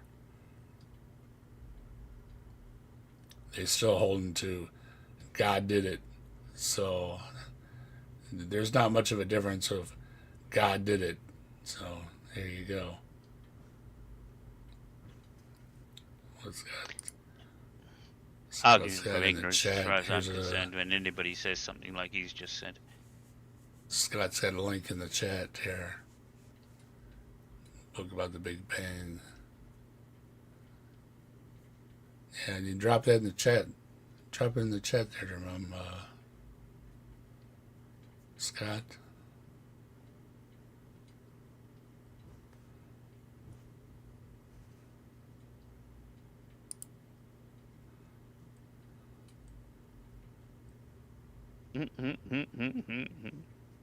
Yeah. 100%. And when the evidence started coming out to the beginning, that there was a beginning to the universe, a lot of physicists fought against this. So one of these physicists, Arthur Eddington, he wrote, "Philosophically, the notion of a beginning of the present order of nature is repugnant to me. I should like to find a genuine loophole." He's looking for a loophole of the evidence because he doesn't want to believe it, because if there's a beginning to the universe, that means there's evidence for the existence of God. No. That doesn't follow either. I mean, just because there's evidence, Nope, they does find not evidence follow. for the universe, yeah, is not evidence What for the- God. Why did they think that follows? That there had to be an anthropic creature that had intelligence and thought about things and made things that made the universe. Why did they think that follows from our not understanding what happened before, quote unquote, time happened, right? And none of this makes any sense. You know, we got I need Professor a drink. I need a Hizzle drink, guys. and I'm gonna go buy a Let's quarter Farm. vodka. I mean, the All the you folks interesting thing dropping in the is, chat, how you doing? How you doing? a lot of the resistance to the Big Bang was theological, because they'd been geared on this Thomistic Aristotelian eternal universe with creation happening locally, and that the God was like always there and always running the universe. And so they didn't like the idea that there was this moment in time that the universe began. So it's just what's the key thing here is that the Christians will always claim that the situation as it stands now scientifically was always on their side, whatever it might be. But when heliocentrism was a live option, the Christians were against it. Tori's in there. How you doing, Tori? I mean, also the idea of heliocentrism came up like a long time before geocentrism. Right? I mean, Yeah, there were obviously Greeks who people- postulated Patches heliocentrism. is in there. How you doing? Well, Aristotle. and the Egyptians, of course, as well. Yeah. I mean, they believed that God was the sun, and that was the center of the universe. So why it didn't make any sense to have geocentrism. So just on religious ground, they could justify that the church was wrong. And again, that's probably why the church went for something like geocentrism, because it was against the pagans, you know. Just goes to show you that, you know, Christianity and monotheism is man-made as much as the pagans. Right? Robert They're act- Jastrow, They're literally finding arguments just to go against the people that they're trying to replace. who is an agnostic astronomer, had said this is a curiously emotional language for a discussion of some mathematical formulas. He says, I suppose the idea of a beginning in time annoyed Einstein. Einstein was annoyed by this also, because of the theological implications. And so physicists of the day did not like the... Just no, Einstein never fucking cared. No, that had nothing to do with it. He was annoyed. The reason he was annoyed is because he could have predicted the expanding universe. But he set it up, you know, he put the term in to make the equation, make it stable. And actually, if he just like increased the value of it, that shows an expanding universe. And he could have easily have done that and thought, hang on a minute, why can this particular term, this constant, get put into the general relativity? And just vary the size of it, and you can either get a shrinking, neutral, or expanding universe. So. Yeah, keep bringing him up for no reason. I don't know, Dave. He's going to keep doing it, though. Name dropping is like the first course they learn in apologetics school, I think. Yeah. Yeah, I mean, if it's a relevant authority, I don't really see the problem with it. Let's put it that way. But they're putting words into their mouths now. They're not even just quoting the authority as an expert.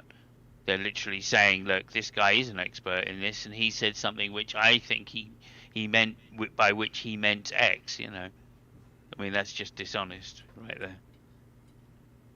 Philosophical implications that the beginning of the universe would prove that there's a God.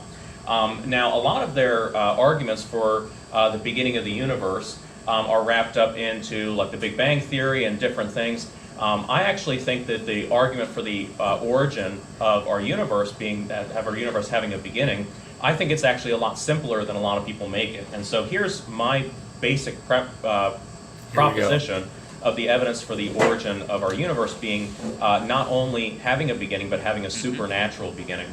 And that is with the first two laws of thermodynamics. So the first law of thermodynamics says that matter and energy cannot be created or destroyed.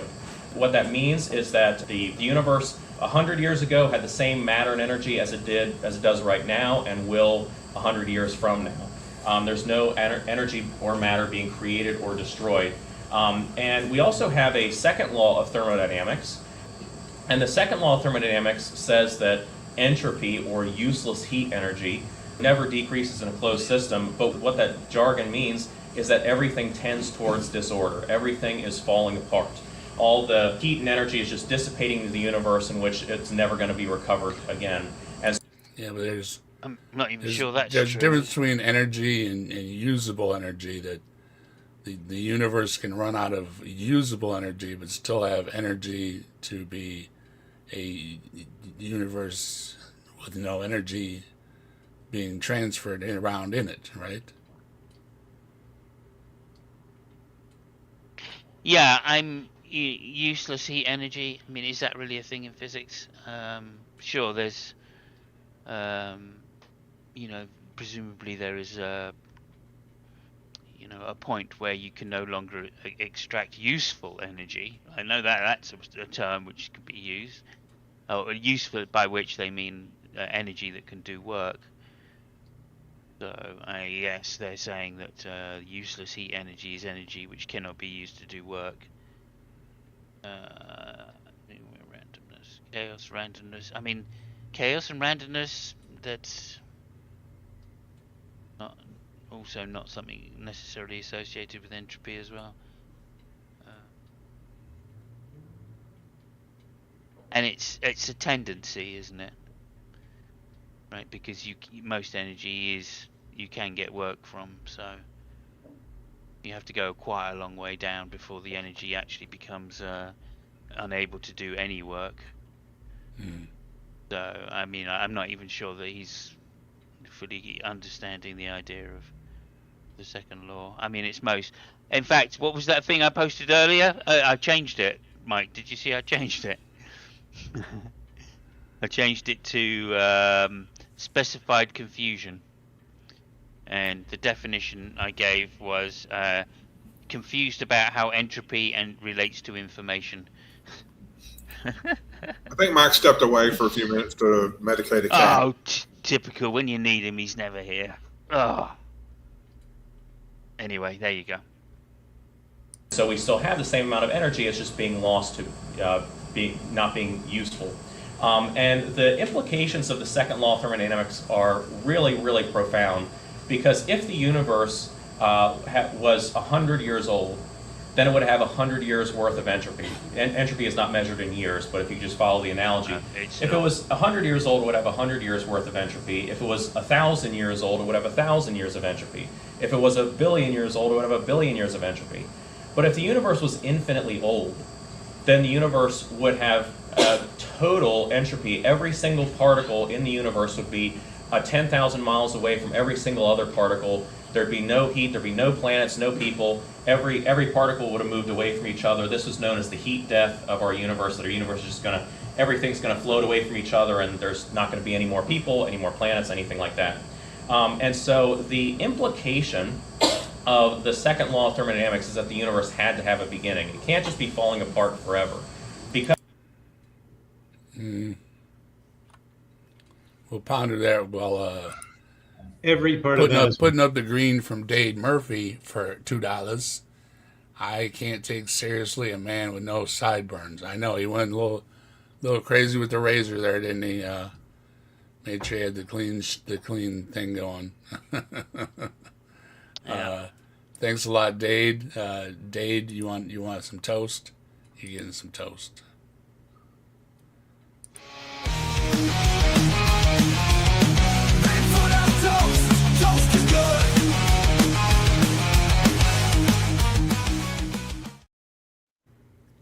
We all need some toast. Thank you very much, Dade. You rock. Before we go there, Kurt, alleged Fred 20 Australian. All right. People should not present themselves as authorities on things that they know nothing about. Yes. I agree. Yes. Oh my goodness. Like, these people just don't seem to understand that, like, thermodynamics favors the idea that you would form life, because life increases the speed with which the system reaches thermal equilibrium. And in fact, of course, that's like literally what's happening right now on Earth, is our civilization is accelerating the speed at which the Earth reaches thermal equilibrium in a way that's harmful to us. And that's predicted, right? Like, that's what we would expect from mindless, unguided processes.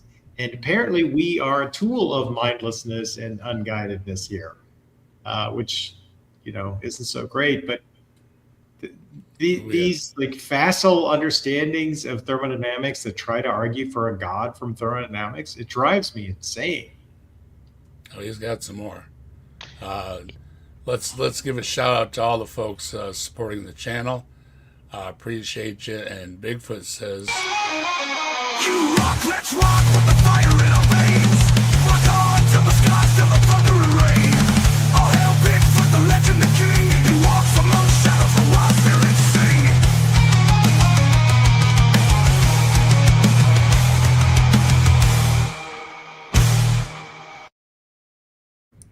Yeah, the other pet You peeve of rock. mine Thank you very is much. that the other pet peeve of mine is people that count infinity as a number, right. real number. It's just shows a complete lack of misunderstanding on that side. So not only has he got physics wrong in this case, he's also got the mathematics wrong as well. Mathematics with an S, by the way. because we still have usable matter and energy here, that implies there had to be a recent beginning, and we can argue how recent it would have to be, but it would have to be a finite time ago. But the problem is that the first... Well, they're trying to resolve that space-time was about 14 billion years ago. So, but you completely rejected that, the Big Bang and evolution and everything, and being a young Earth creationist, to a few thousand years, and poof, everything was here. So, I already know that. Yeah, so another quote that I heard from before about infinities is, if the universe is infinite, that gives us good confidence that the price of houses will come down sometime. But Entropy? Entropy. But Yeah. like this is another thing, right? Okay, so I don't know for certain, but this is my suspicion. People that say, well, we don't know what the beginning or the cause of us, if the universe did have a beginning, we don't know the cause of it, and therefore, that cause is supernatural. That's just an equivocation on natural, right? I mean, who's to say it's supernatural, right? Yeah, well, it's supernatural in the fact that we have no idea it was. I guess they're admitting their ignorance, right? But if they're going to call it supernatural in that sense, then they can't then go on to equivocate to say that it's God, therefore it must be God, and therefore it must be the Christian God because of any other fucking reason. That just doesn't make any sense. You can't have your cake and eat it here. If you think that the universe had a beginning and that must be supernatural because only natural things are the universe, then you can't go on and say, well, therefore it's God. Spooky dropping through after having a few pints. Hey, Spooky. Hey, Spooky. Everybody put a ghost in chat for Spooky. Yeah, we also have a spirit away if you don't want to talk to Spooky. So. Hello, Spooky. Hey, Spooky. Robin says hey. Okay. Yeah, we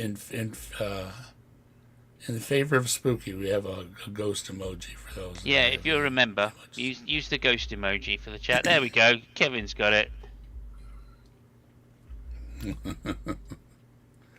Nice. Ghost Infinity. Beautiful. Yeah, This law okay. of So thermodynamics let's see if that's his move anyway. says that matter and energy can't be just created or destroyed. And so the first law of thermodynamics implies that the universe could not have had a natural beginning. There is no natural process that just creates matter out of nothing. And so the argument from the naturalist, from the atheist, is just to hang on a minute. That's not the argument then, is it? If you think that energy cannot be created or destroyed, then it was never nothing. It was always that amount of energy. That's unchanging by definition. So it's really stupid to say you can't create it out of nothing. If you're going to posit, and your argument hangs on the premise that energy cannot be created or destroyed, that just doesn't make any sense at all. And he's a young earther too, so. Oh, of course he is. You're dealing in thousands of years, so you can't leave that part out, which he conveniently likes to do. But he's self-admitted that he denies all those theories. So that doesn't leave much. I mean, you can dance the fence like Turk does, but I mean, come on, pick a side. Are you? You've been around for a few thousand years or billions of years, and depends how many books you want to sell. But he clearly has said that he doesn't in favor of any Big Bang or evolution or anything like that. So just to ignore the first law of thermodynamics. Matter just exploded out of nothing billions of years ago. That's where the universe came from. Their answer used to be it exploded out of nothing. Yeah, How there does we nothing go. explode? And stupid he is. Nobody says that. Like, it's so bad. Nobody says the thing that they say everybody says. And the Big Bang was not an explosion. That's like a term people use, but it was not considered to be any kind of like oxidative explosion, which the chemistry necessary to have an explosion did not exist at that time. Right. And the laws of thermodynamics in the first fractions of time after whatever they're calling the Big Bang or the singularity did not apply at all. None of the laws of physics applied it. When they push back, way back, none of the laws of physics apply. So you can't use thermodynamics to draw conclusions about what happened. And I wish they would just stop. I mean, they don't know what they're talking about. Yeah. Because nobody does. That's what Dave says. No one said the universe exploded out of nothing. It always goes back to something. I'm looking at that book that you linked. and they're talking about the black hole option basically for creations of universes. The Big Bang, that one. Who What, posted that? Dave? Battle of the Big Bang, yeah. Yeah, they list all the different, current or recent cosmological models and discuss them. And that would be a better place to turn than what this guy's talking about as far as Yep. who says what about the Big Bang and what it says about before the Big Bang and all that. Yeah, it's a lot better than saying the Word did it. The Word of God did it. There's a philosopher. I don't know if you guys are familiar with her. Her name is Gwen Guthrie, and she says no. nothing from nothing leaves nothing. You got to have something if you want to be with me. You got to have a job. And I think Gwen was dead on that. Sounds like a brilliant cosmologist. Yeah. That the universe had always existed, and they ignored the second law. But my answer is that there was a supernatural beginning, and that fits with both of these. The astronomer Robert Jastrow, that we talked about earlier, likened the universe to a wound-up clock. But if a wound-up clock is running, then someone would have to have wound it up in the first place. Now, of course, this is consistent with the Bible. The Bible says that this Robert Jastrow, I remember reading a Reader's Digest article, which was a condensed version of what this guy's saying about Jastrow back in the 80s, early 80s.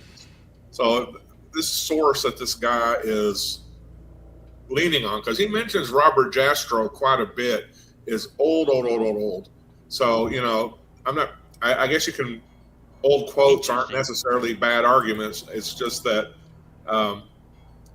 he's just not schooled in recent cosmology, that's for sure.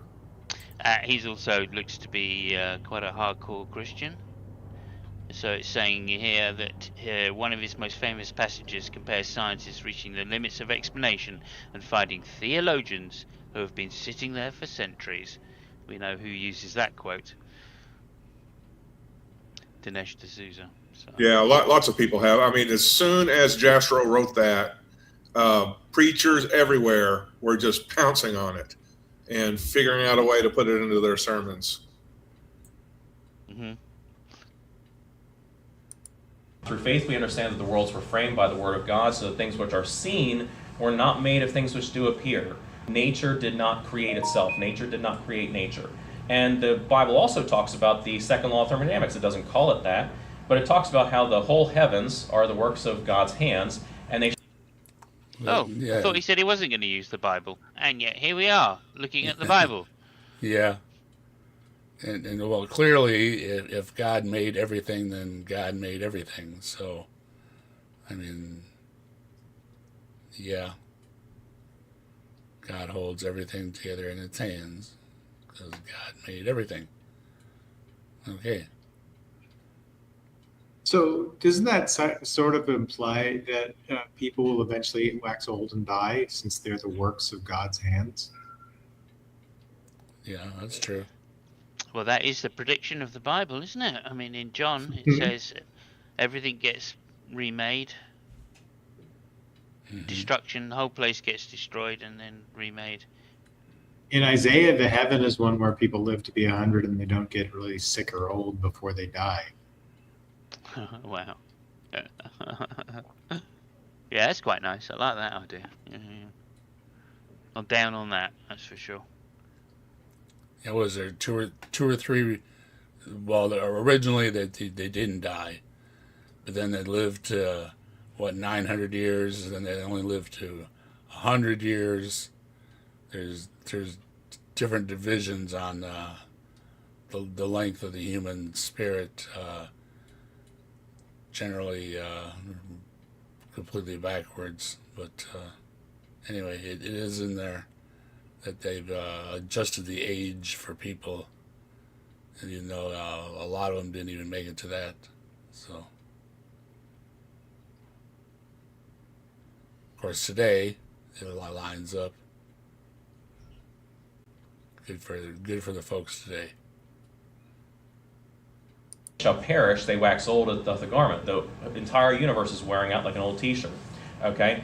Now, there's a lot of people who have admitted that this is powerful evidence for a supernatural beginning to our universe, is that the universe came into being, the universe beginning is powerful evidence for the universe starting supernaturally. Robert Jastrow, again, he was a... Just going to point one more thing about this guy out quickly, which is he disputed scientific consensus on human-caused climate change. No. So there we go. That's another thing he was famous for. Because of course he did. Agnostic, but he had said astronomers now find they have painted themselves into a corner because they have proven by their own methods that the world began abruptly in an act of creation to which you can trace the seeds of every star, every planet, every living thing in the cosmos on the earth, and they have found that all of this happened as a product of forces that cannot hope to discover. He says that there are what I or anyone else would call supernatural forces at work is now, I think, a scientifically proven fact. Arthur Eddington had said the beginning seems to present insuperable difficulties unless we agree to look on it as frankly supernatural. The guy who was a Big Bang theorist, Robert Wilson, he said the steady state theory, the idea that the universe just always existed, turned out to be so ugly that people dismissed it. The easy way to fit the observation was the least number of parameters was one in which the universe was created out of nothing in an instant and it continues to expand. And he says, certainly there was something that set it all off. Certainly if you are religious, I can't think of a better theory of the origin of the universe to match with Genesis. The idea that the universe began is a profound agreement with the Bible. Except it doesn't agree with the Bible, because the Bible does not describe an origin of the universe. It describes God creating the earth from pre-existing stuff. Mm-hmm. That's true as well. Indeed. Now, this also fits with kind of our common sense, you know. So Bill Gates could make a computer, but Bill Gates isn't in the computer. Bill Gates is outside of the computer. And so if the computer became sentient and tried to figure out how it got there, if it's only looking inside the computer, it's never going to figure out the answer. It has to look outside the computer. We have to look outside of our universe to find... Wait a minute. Pause. Did he say Bill Gates created the computer? He's making... built a computer. Yeah. What did he say? That's not true, is it? I thought Bill Gates made the software. No, he didn't.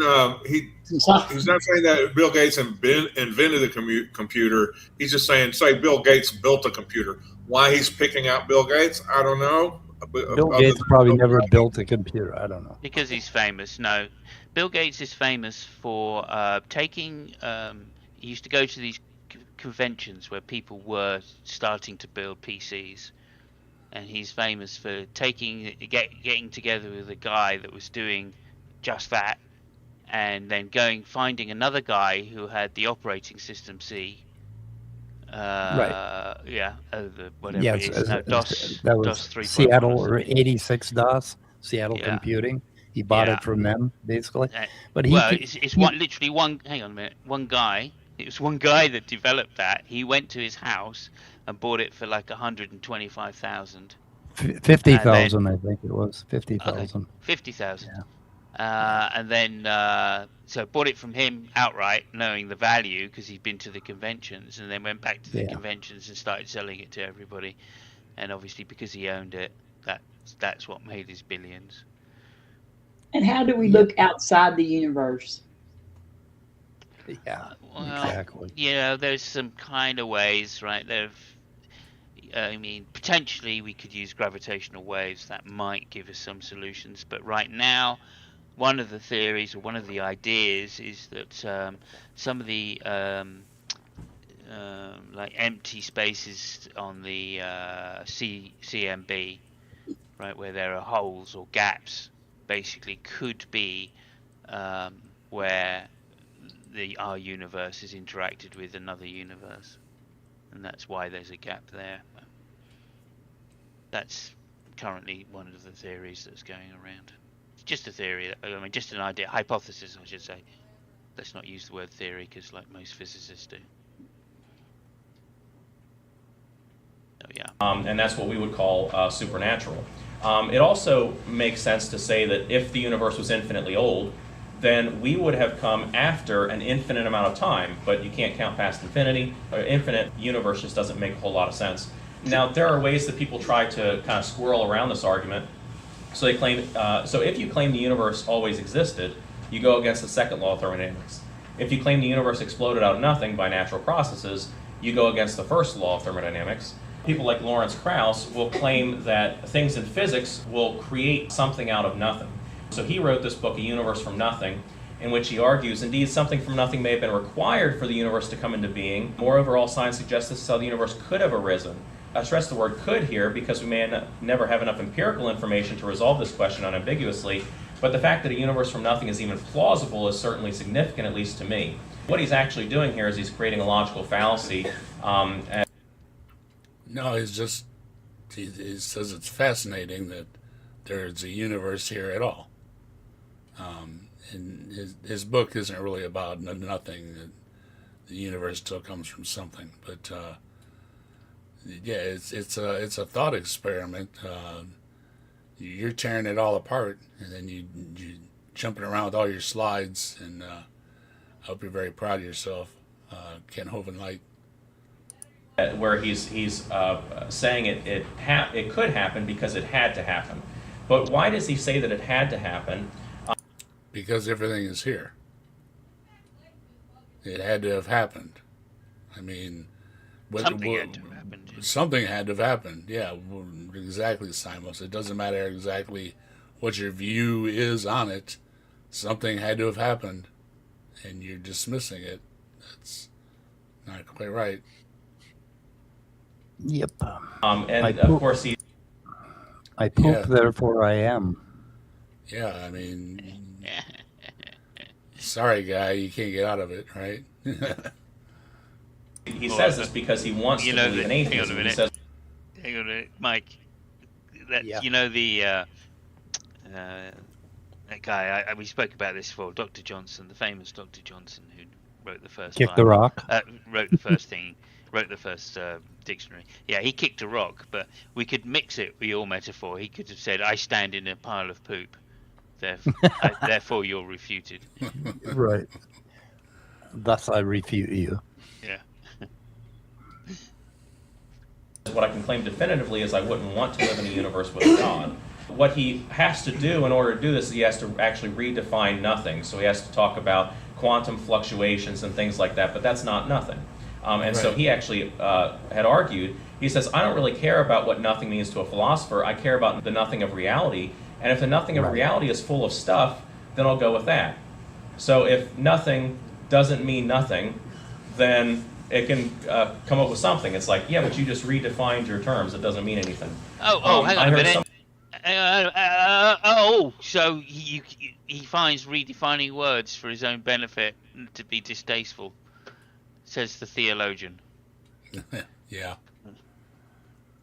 Yeah, I think the idea is, though, if you redefine terms, you do so explicitly, like at the beginning of your book, like Krauss did right there. So it's kind of okay. Mm-hmm. Says we need to see nothing as this because of physics, rather than we need to see nothing as this because of my old theology.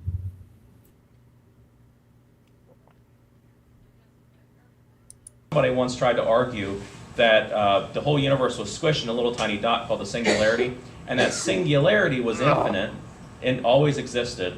And I said, but that breaks the second law of thermodynamics. And they said, the second law of thermodynamics doesn't apply. And exactly what Mike said, isn't it? So that's what Mike said. Yep. This didn't apply yet. Is this guy,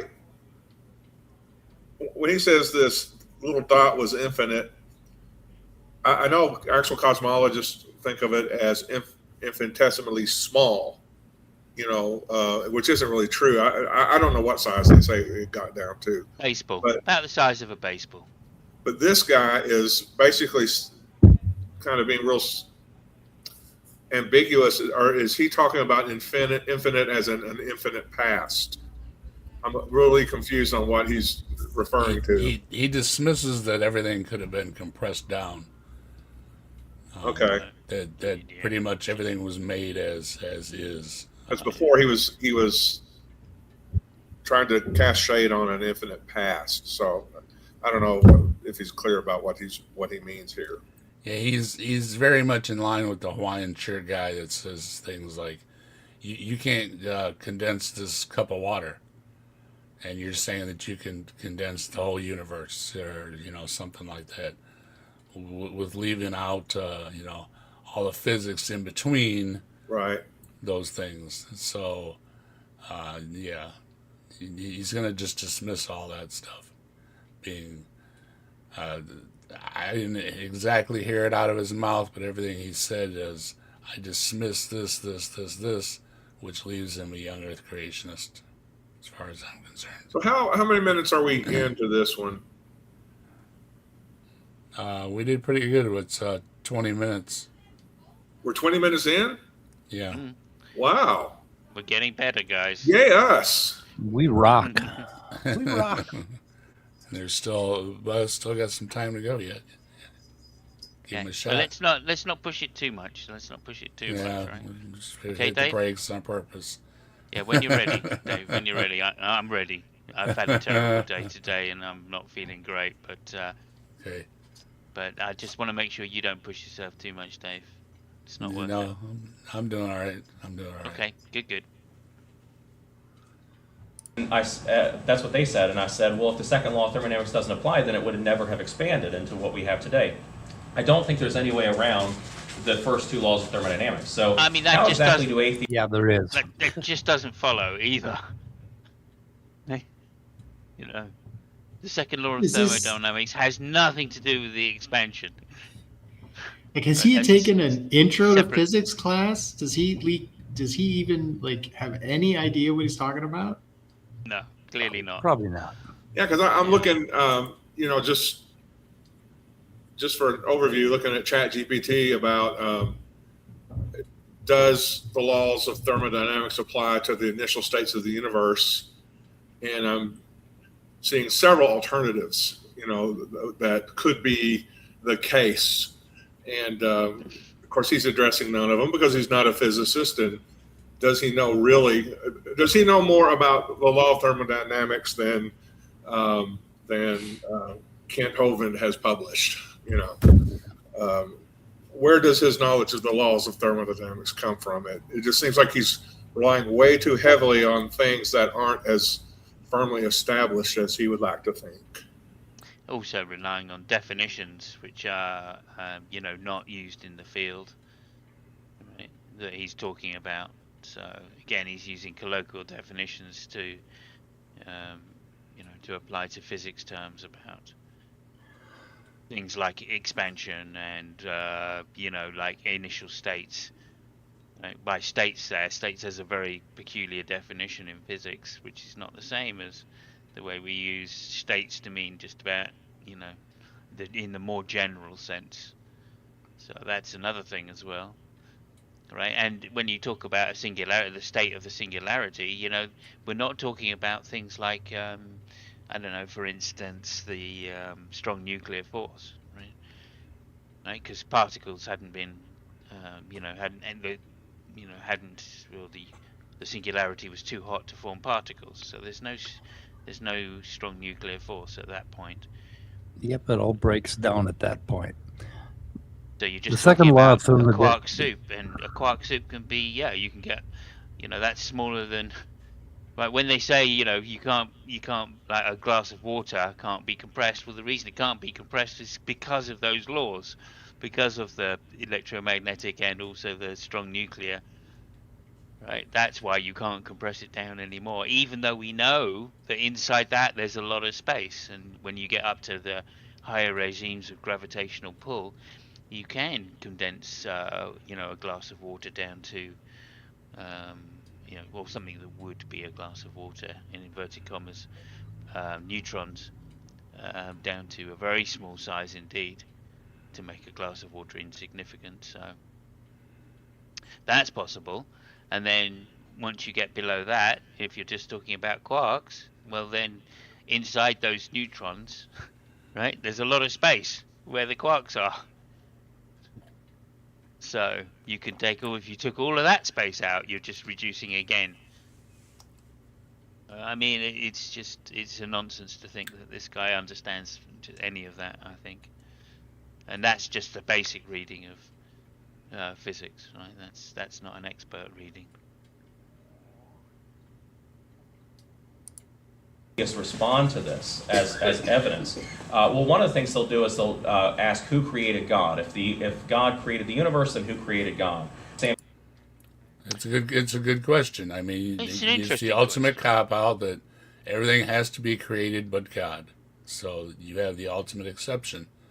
Ta-da! Yeah, at the very least, you need to have some kind of explanation as to why God isn't caused. If you claim everything else is caused, then you're just special pleading by saying, except for the one thing I'm talking about. If you can give me another example of something that isn't caused, then besides God, then perhaps it might not be special pleading.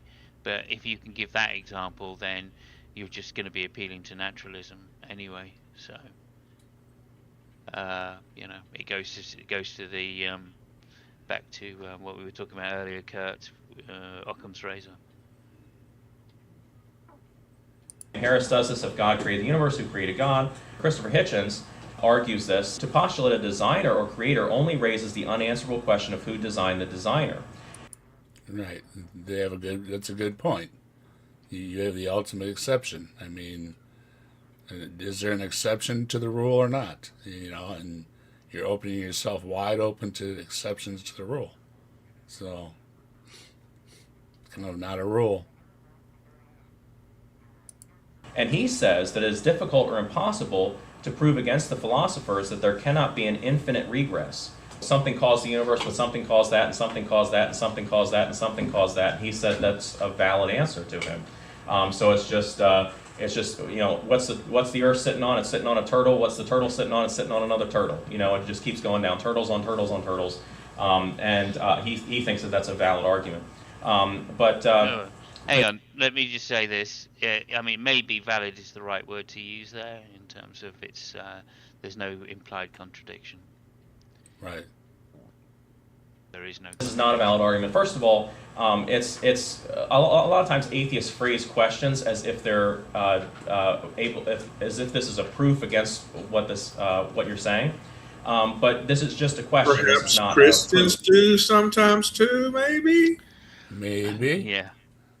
And again, we're not saying it's a proof against that. We're just saying there is a third option. So it's not God or naturalism. That's not it, or it's not start or God, right? Cause or God, natural cause or God is not it. There could be no cause at all, right? There's no initial cause.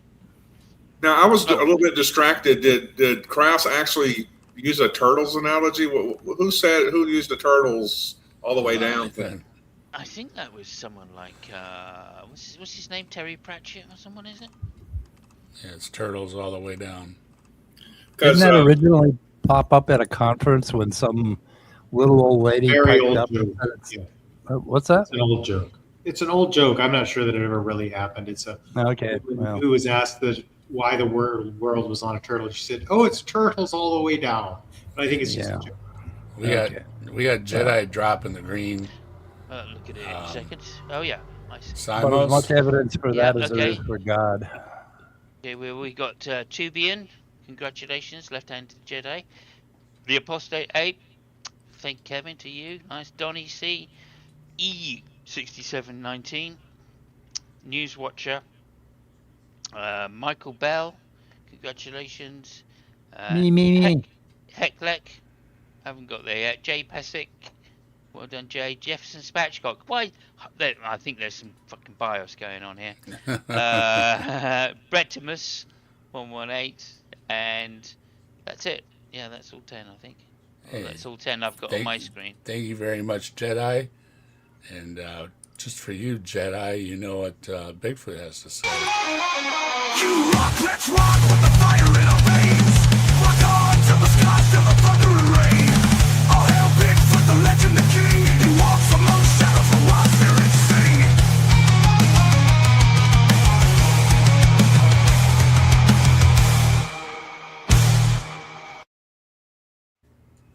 Hey, you rock. Thank you very much, Jedi. Appreciate it.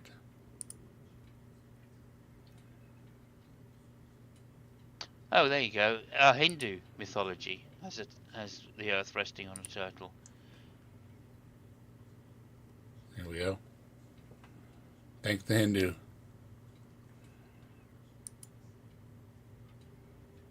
And the phrase "it's turtles all the way down" comes from a modern anecdote, often about a lecturer explaining astronomy. The audience member insists that Earth rests on a turtle. When asked what the turtle stands on, a very clever young man, but it's turtles all the way down.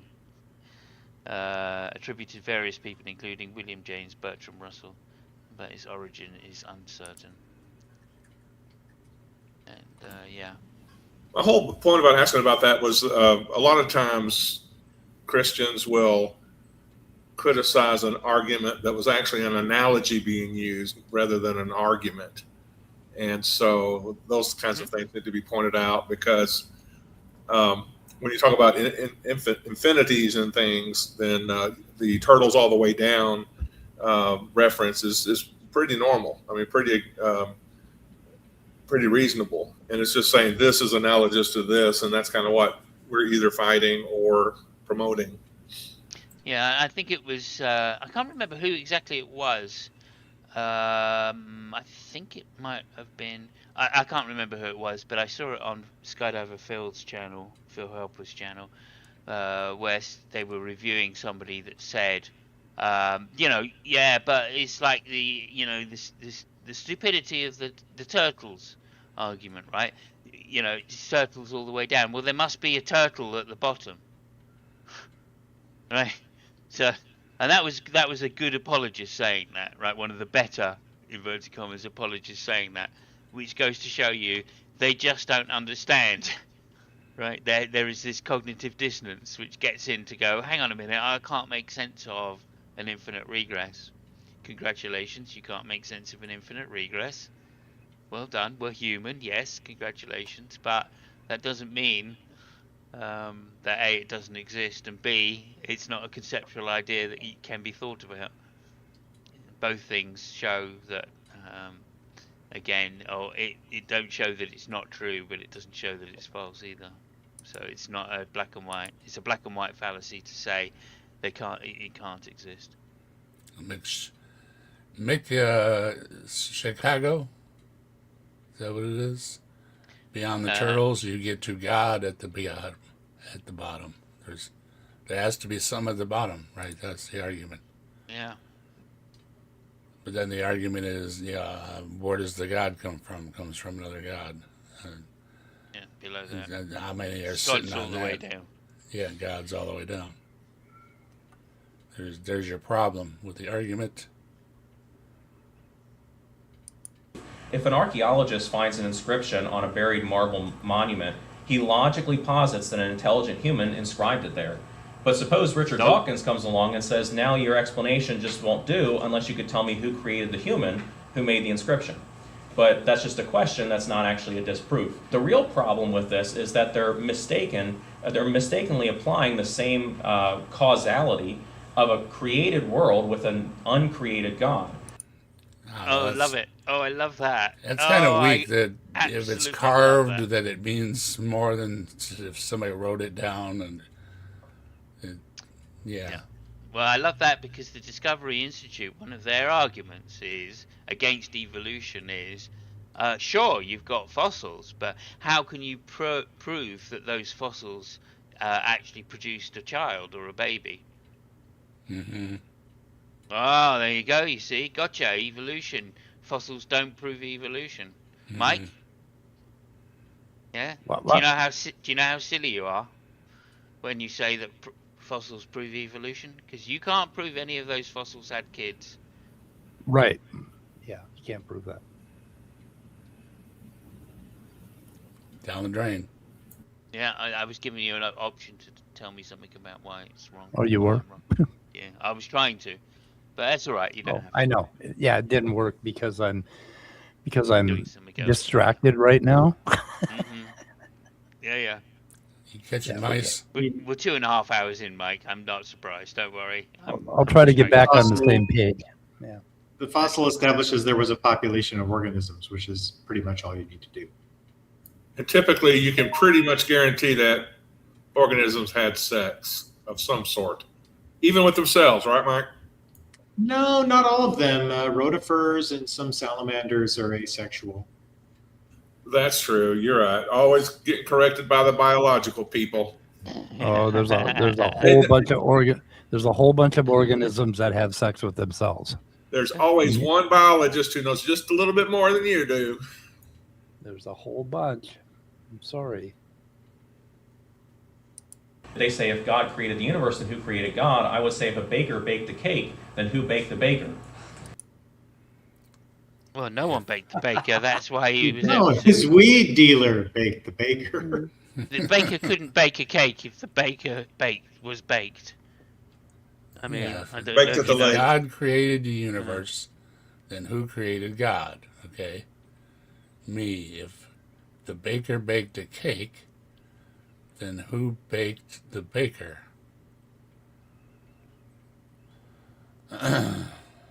This That is don't make like no so sense. bad. This Yeah. is like terrible. Yeah. It actually, like, you'll hear people say human beings are amazing because we're the intelligent animal, and then you see this. Yeah, and you question things. Wait a Kind of minute. reminds me of that. I can't remember what the paradox is called, but that the shaver, the barber who shaves everybody in the village. The question is, if the barber only shaves people in the village that aren't himself, then who shaves the shaver or the barber? Something like that. I can't remember what it is now, but it's a philosophical conundrum. Do you know what I'm talking about, Kirk? You say no. Yeah, so there's it's when you go to the way I heard it was that you go to a town, there's two barbers. You want to go to the barber with the bad haircut because the other barber's the guy who cut his hair. So you Okay. don't go to the barber with the best hairstyle. Yeah, there's another one I'm thinking of. I think it's a paradox. Let me just look it up quickly. Bertrand Russell came up with it. Imagine a village with one barber. The barber follows this rule. The barber shaves all and only those men in the village who do not shave themselves.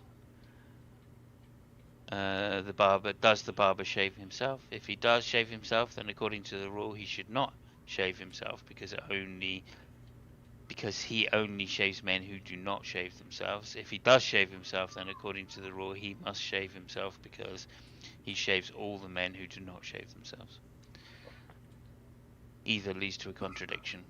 So it's a contradiction then. Okay. Russell was a dialetheist. Yeah, was he clean shaven or did he have a beard? The barber shaves all and only those men in the village who do not shave themselves. Oh, allegedly Fred's got the answer. Barber's a woman. No, only those men. Okay, yeah. Oh, I'm kind of back. Kind of. My brother's going to pop in about 5 or 10 minutes, and I'm going to have to bail, guys. So It's what time is it? 7:30. Yep. Oh, interesting. Okay. It just shows that the first rule of the barber is impossible. Anyway, just I don't know why that came. Oh yeah, because of the baking baker. Yeah, who Because of the baked the baker? baking baker. So basically, the guy's saying it's inappropriate to ask who created God because He's the creator. bakers don't get baked. Right. But I've known a few bakers. You know, when the day's over and they turn that sign over to closed, they get They really get baked. baked. They get baked. Time to get baked. Now, it doesn't work because a baker wasn't baked. It's just a category error. That's right. God is eternal. God wasn't created. And so you're Yeah, and there's your scapegoat. Yeah, well, no, there's no creator for God. Thing is, that needs an explanation. That's the point of it. When we say that particular phrase, we're not saying that God necessarily has to have has to be created. We're asking, what's your argument that God wasn't created? Yeah, show us something real to make us conclude that God exists. Otherwise, you're just, you're creating a fantasy and putting it, on top of the cosmological models and going, God did it. And we don't need that. We don't need that proposition or that hypothesis. Or point out something else which is eternal, which it wasn't created. That would also do, to avoid special pleading. If you're saying the only thing that exists is the thing I'm proposing, and the proof that I'm proposing it is that it has these properties, right? Well, that's special pleading then, isn't it? If you're saying it's got these special properties that I'm going to apply to everything else, but except that. That's the definition. So, Do you know why God doesn't believe in the thing that created God? Can you guess? Because God just wants to commit genocide. And if he had a bigger God that created him, he couldn't do that. Right? okay. God just wants to sin. That's why he does that. God just wants to sin. There you go. Hey, Jacqueline, how you doing? Good to see you. arguing you're arguing the wrong thing. The God that we're discussing is a God that always existed. And it's funny because We got some moon dog. What about the second law of thermodynamics? Yeah. Yeah, there you go. God. The second law for thee, but never for me. We got Dave Murphy dropping the green. If you assert that gods exist outside of your time-space, then the concept of existence is temporal. Then you admit your God doesn't exist by definition. I think that's a point that Kurt made earlier as well. Thank you, Dade.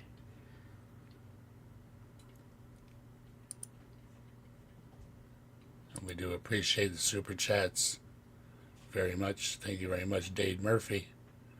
We love toast. We love toast. We love toast. We love toast. We love toast. Hope you love your toast. Do we? Do we really, though? I think everybody loves toast at some point. Yeah, I agree. Depending on what kind it is, we all reach for the toast. That's that high point in our life when all we want is some toast.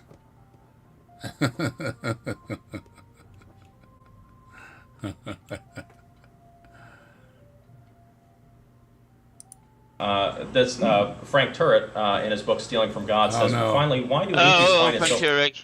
Oh, Not my God, the Frank flex you Turek. think it is, my guy. Yeah. Well, He's been quoting Frank Turek all the way through here, so it's just bad. I've just got to say it again because I love it so much. I love that Frank Turek, right, went to atheists just want to sit in God's lap so they can slap his face, or have to sit in God's lap so he can slap his face. I think you're confusing God with Santa Claus there. Mm-hmm. Not very nice.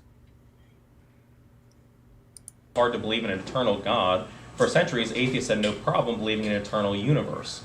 Anthony Flew criticizes Richard Dawkins. Richard Dawkins says, Did he really? Did he they really? just measured the universe. I don't know what the belief was in an eternal universe or anything, or how many people believed in it, but it was just, I don't know. As evidence came along, it kind of disproved more than proved anything. This usage of the late Anthony Flew's statements, which were basically he had gotten dementia and he became a sock puppet for a bunch of evangelicals, including Gary Habermas, is just disgusting to me. Like he was not compos mentis when he made these changes. He had already been diagnosed with like a cognitive impairment. Right. Yep. This is like just gruesome to me that they hyper focus on the things he said when he was demented and ignore what he said when he was not. Yeah, but like, you know, the cognitive dysphoria or whatever you want to call it, it's something that they come across all the time, these evangelicals. I mean, they must be living that existence all the time. They can't tell the difference. Yeah. Oh, that's awesome. You know. Tranquilic. That just feels like Tuesday to them, some cognitive impairment, like no problem. Oh, yeah. Oh, no, he's one of us. Look at him. Yeah, fantastic guy. Yeah, he's really smart as well. And Dade has brioche toast with avocado. Here you go. Oh, It's awesome toast. interesting. I'm going to go and make myself a ham sandwich. Toasted ham sandwich, in fact. So if a parent kept up that thing about Santa Claus for a little kid and then homeschooled him and then sent him to a Santa Claus seminary where they all believed in Santa Claus, do you think there'd be a lot of Santa Claus videos out there? Yeah, absolutely. I think you would find that there'd be an elf nailed to a pine tree. Or actually just stuck on the top of a pine tree through its ass. Yeah, there you go. That's even better, yeah. Well, if God created the universe, that means that God has to be more complicated than the universe. And Anthony Flew says that's ridiculous. He just makes this claim. He doesn't back it up. He says, what is complex about the idea of an omnipotent, omniscient spirit?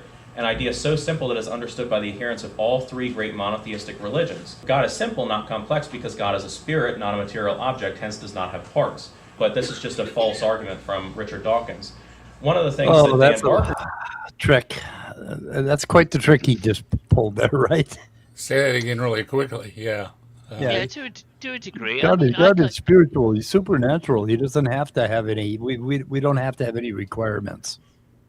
Yeah, like I've never understood, like, well, I don't understand divine simplicity. It doesn't make any sense to me at all. But also, divine complexity doesn't make any sense. In fact, attributing characteristics to the divine seems to me at best a guessing game, and at worst, a game of cognitive bias. So, like, you'd expect Dawkins to say something like that if he's been, if he is cognitively biased about what he means by God, right? But I don't know. I've never heard, I've never investigated, to be fair, but I've never heard Dawkins in a lecture say, the reason God is going to be super complex is because, all causes are more complex than their effects. I've never heard him say that, and even then, I don't know how you'd back that up necessarily, because it doesn't seem the case that's necessarily going to be the case as well. I guess you could say in some kind of, second law of thermodynamics way, right?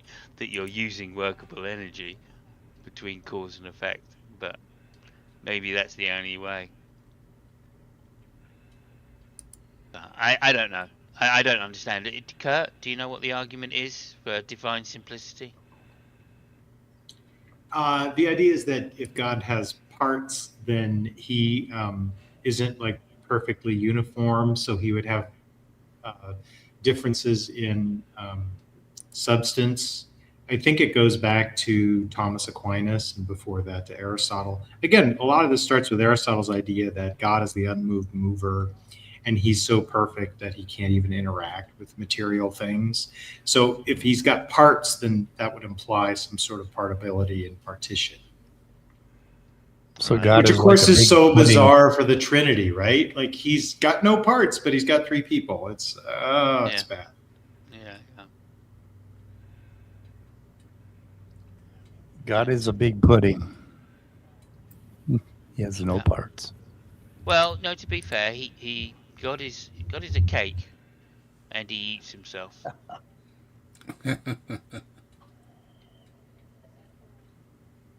There is a comedian that does a sketch on someone inventing God, and he uses analogy of a cake. So he's a small guy, and he comes up with God to stop the bullies bullying him, right? And then he tells the bullies about God, and they go, oh shit, okay, yeah, there's a bigger bully than me. Okay, I've got it. Isn't that the invention of lying? That's the Ricky Gervais movie. I don't think it is. No, I heard it before that came out. Okay. So I can't remember who the guy is either. He was just an obscure comedian that was just doing a stand-up set, and I found it quite hilarious, to be honest.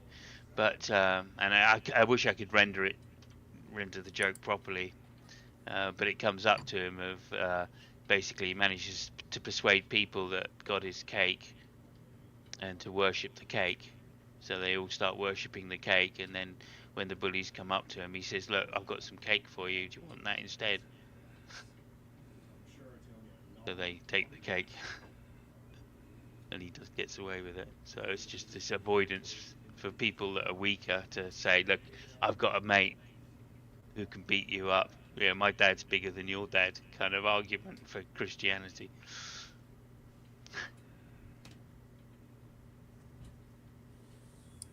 Does to try to respond to this is he says I have a debate tactic on hand that I rarely use but is very effective when it happens. He says this person, Dr. Shelley, was one of the victims of the debate. He says, here's what you do. If the theist brings up the second law of thermodynamics, ask he or she knows how many laws of thermodynamics are. So he says, oh, well, what are all the laws of thermodynamics? And you say, I don't know all of them. And he says, see, that's because you're stupid, you don't know all the evidence. Here on the screen, here's the 4 laws of thermodynamics. There's the 3 laws and then the 0th law. The 0th law and the 3rd law have nothing to do with the conversation. But he just wants to make you feel like you're stupid instead of actually engaging with the argument. He'll say that if God can be infinite, why can't the cosmos? Well, first of all, God's not a number. He's not an infinite number. God's eternal. But if you say, why can't... You said God's outside of everything, so how can you say what God isn't? I mean, you've already said God isn't everything. I mean, why can't it be numbers? It has to be something. You yourself will argue you can't get something from nothing, right? God has to be something in order to do something. It's very strange. Thanks, Mike. Great to have you here. Can't the cosmos be eternal? That's because of the second law of thermodynamics, and he's just not listening to the argument. He says if it's possible to think of God as uncaused, then it's possible to think of the same as the universe. But again, it's not, because the universe had a beginning, God does not. And Sam Harris... Special pleading. We've already been through the special pleading. Right. Well, and it's just not demonstrated, again, he's like 30 years behind the time. It's not demonstrated that the inflation event was the beginning of anything. And it's the minority view now. Hasn't this guy also been using infinite to mean eternal in the previous discussion? Now he's saying infinite is not eternal. God's eternal. Infinite's a number. Well, he's not been using it that way. So he's been using infinite as eternal. So he's being a little bit slick right there, a little sneaky. Anyway, he's also used it as a number, which is incorrect. Yeah. So he's all over the place with it. And then, there's the idea that whatever is at that singularity, that moment, and of course the singularity is not a thing. It's just a moment where the mathematics of the universe as we know it breaks down, and we have no math, at least I don't guess we do yet, to explain, what happened beyond that singularity. And so why can't, and forgive me for not being so clear and for rambling. Don't cosmologists say that once there was that expansion, that's when time space began? So that once you reach the singularity, which is that point where our current physics breaks down, whatever the physical universe is in that form is eternal as well, if it's timeless. Am I making sense? Yeah, Yes. I think your point is incredibly strong, and the issue is that these dilemmas are, to me, they're just unknown, right? We have Yeah. an n equals 1, and we don't know what all the constraints are on that n equals 1. So all of these like glib assertions on the part of people who aren't cosmologists or philosophers of cosmology just strike me as like ways to use people's general ignorance of these topics to convince them of things that aren't true. It's very disingenuous. Yeah.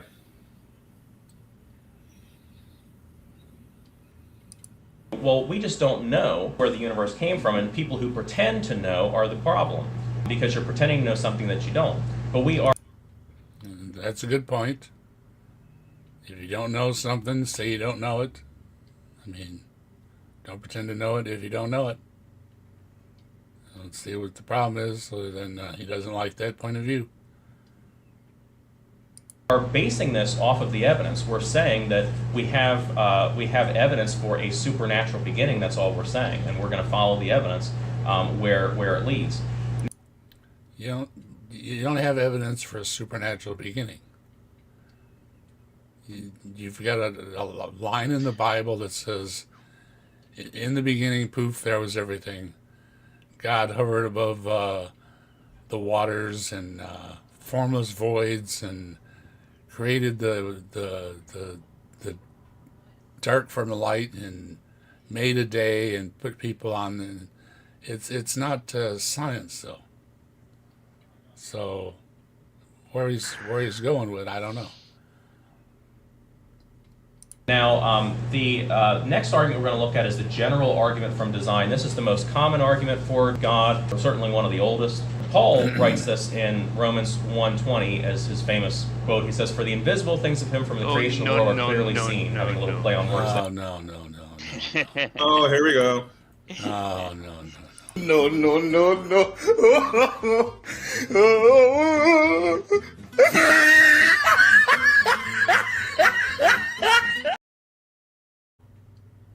Let's have it. We're going to have the Romans. Come on, tell us about the invisible things that are all our fault because they are clearly seen. I mean, Hey, visible things. Let's are say hi always to clearly seen. Mark Reed and Cafe in chat. Hey, Hello. Mark. Hello, Mark. Hey, Hello, Cafe. Cafe.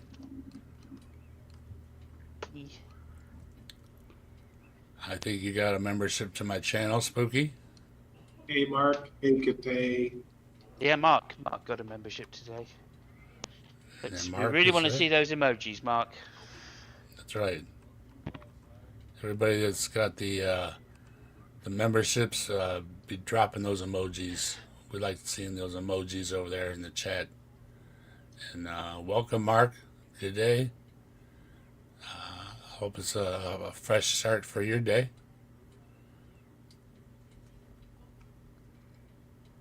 I just always am amazed this invisible things that are clearly seen. Like, yeah, it doesn't make any more sense in the Greek. It's just as normal. It's one of my favorite verses. I mean, in the invisible things that are clearly seen. I mean, it's a clear contradiction. It makes absolutely no sense. They'll say it with a straight face over and over. Look, it says right here.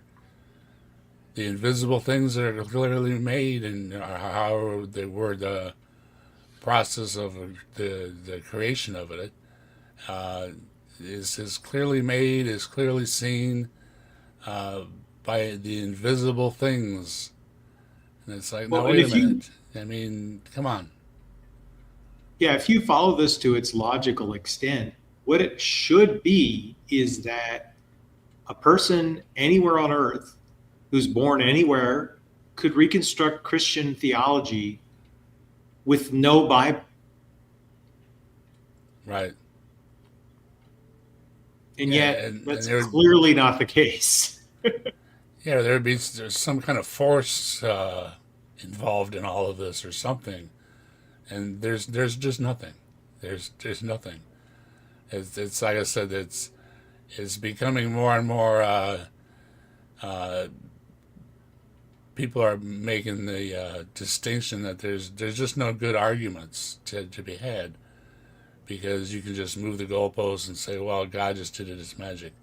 But there's just no good arguments anymore. And when you haven't scared people with the so-called lightning bolts coming down anymore, it kind of it's fading away. And that's why I say you got a lot more people that are like, more moderate about it, and the fanatics take over the other end of it. That's what you've got left. So, as the fanatics die back, it's going to be more and more moderate views of what these things are, and it kind of takes away from it all.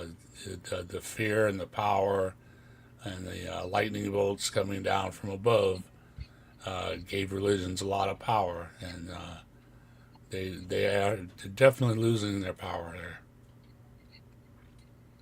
Hey, Dave, I've got to go. Thank y'all. Well, Robin, thank you for joining us. Thank you, Robin. See you later, Robin.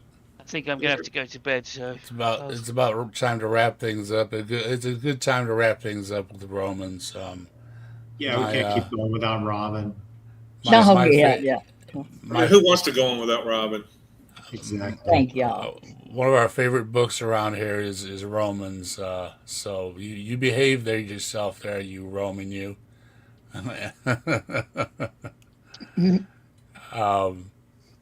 Yeah, I don't think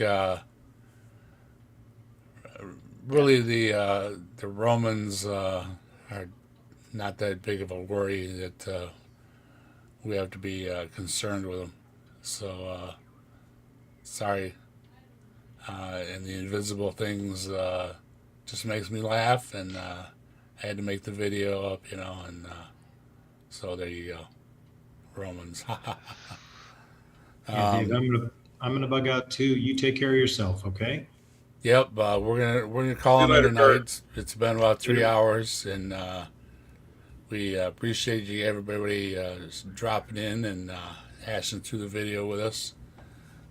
Looking at what he has to say. He didn't have really good evidence for God. Brought up the same old arguments, which were the fine-tuning and the creation of the universe. Look at the trees. Well, okay, it's an old argument, and they had like 6 parts or something. I don't know, like counted like 4.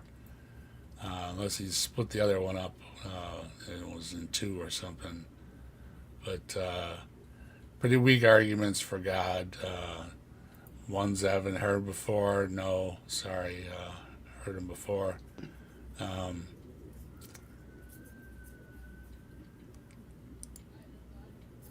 Indeed. I mean, average. Like I didn't find him like using them offensively. We went about halfway through that video too. I didn't find him using them in a way that I felt offended by him putting them out there. I found them fairly tedious because, they're the common misunderstandings, and it doesn't take a lot to do some research to know that what the stuff you're talking about is already been debunked several times over, and that goes to theology, right? That goes to, this everlasting or ever rehashing, right, and ignoring by definition the debunks because they've never got to them.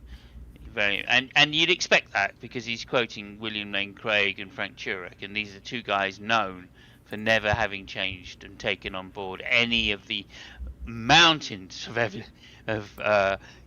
like counter examples that they've been given to show that their views have something left to be desired. William Lane Craig over the years has tried, admittedly, but he's never really engaged because he keeps going back when he doesn't have to. If he's not facing a top line philosopher, he just goes back to using the same old arguments. Very much like an upmarket Kent Hovind, You know, Kent is still using his videos from the 80s, you know, to get his arguments through, and they've been debunked so many times. You know that I think the argument that he is a grifter is now so firmly fixed that nothing's going to change that now, even if he did suddenly start trying to take into account the criticisms that he's been given. So we're going to go. We're going so to I find that problematic at best. But like, he didn't shove it down your throat. That's what I'm saying. This guy, he wasn't saying, so therefore checkmate, atheists. You've got nothing, you know. I think he was carefully footed enough with his arguments because he did realise that there are rebuttals to these positions.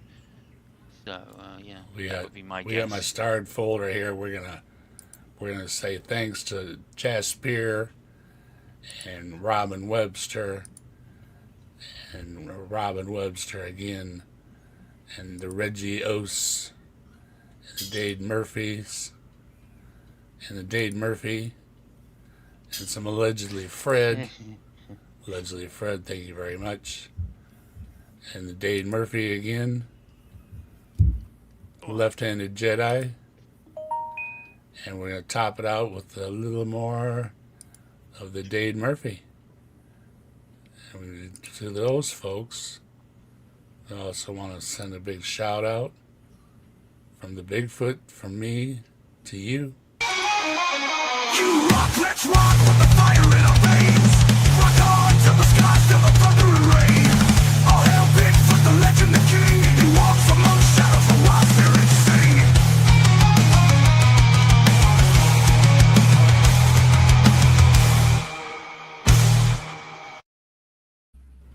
And all you folks that have been supporting the channel and sending them chats and everything, appreciate it very much. These videos are for you. And Simos, Indeed. You what you got coming up over there on the Simos channel? Yeah, I've got we're coming out with just started a new series on Formula One Manager 24. That's gaming. That's a game, so we're just going to be doing some gaming, and the next episode comes out on Monday, UK 9 o'clock time. Week after that, we'll be in Europe to do F1. And that's it, really. That's it. Okay.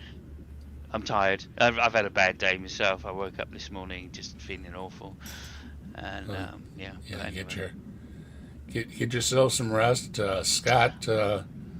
You were Mike didn't say anything, so kind of quiet over there. Well, enjoyed watching the video with you guys. Did y'all notice that when he quoted scientists and other secular or atheist type people, he was actually quoting them within like Frank Turek's book? So he doesn't really go out and find the original source to quote from. He just quotes from somebody else who's quoting on him. I don't know if that bothered y'all, but that bothered me a bit. But anyway, he does drop a lot of names in his videos. So, yeah. So I checked the sources, and they all seem to say the same thing. So I'm not too bothered by it myself because they seem legitimate. But anyway, they weren't cut off and out of context either, which is the normal thing you see. But anyway, let's see. Now I don't know what Mike wanted to say or anything, and he's been really studying mollusks and other types of critters. So I don't know what he plans on doing in terms of videos in the future. So we'll just have to see. Oh, I'll also add in quickly that I think Robin has got something coming up in about an hour. In about an hour, yeah. I was going to say, so Robin will be on tonight. I think she said that's a live open thing. So yeah, she's been doing a lot of streaming when her stuff cooperates, I guess. Yeah, she's been on it quite a bit. So it wasn't last night she was on too. Yeah. Yep. So head over to Robin's channel in an hour, and she'll have I think an interesting discussion going on as well. and we'll see what we can dig up for next Saturday at Saturday Night at the Atheist. I'm a gem, to be assured. I'd poke around this guy's channel, but most of his stuff is kind of a repeat. Says a lot of the same things over and over, and even though they had different titles, I picked the God one because it's Saturday Night the Atheist, and it catches my eye. And but all I really heard was the fine tuning and look at the trees type stuff. The beginning of the universe proves God was his argument mostly, I guess. Pretty weak as well there, and so I remain unconvinced. Everybody else, I guess you remain unconvinced as well. I haven't seen any revelations or anything. Thanks everybody for joining in the chat. There's some great chats going on. I can't think of anything else to say other than I remain unconvinced, and I think this guy does a poor job. Yeah. Perfectly So, said, Dave. Perfectly said. Simos, Scott, take care of yourself. Everybody else that was here and on the panel, links are in the description. Make sure you go to the other folks' channels too. Give them a like, give them some love. While you're down there, hit my like button. Appreciate it very much. Subscribe, share, all that good stuff. It's all below. If you got it like that, you can join the channel. And also make sure you go through the description for everybody's links, as well as supporters of the channel. Joe's doing the protest to the Ark this July. It's going to be 10 years. And he's going to take on that protest this year. So if you want information on that, you can go to his channel, his Discord, his Facebook, all that kind of good stuff. He's got all that information there, as well as a copy of the original video, which is linked below, in case you don't trust that we were actually playing from a video, which we were. Okay?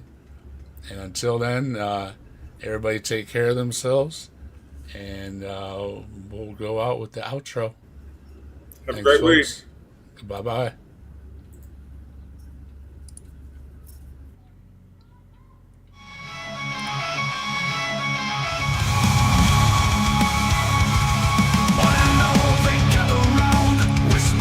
Without a sound, history speaks in tales of lore, knocking at the captive desk's door. Oh, legends live within these walls, silent echoes in the halls, books and stories on the floor, knocking at the captive desk's door. Oh, captive desk. Hold our dreams where reality and no myth seems. In conversations quiet flow, the mysteries untold will know.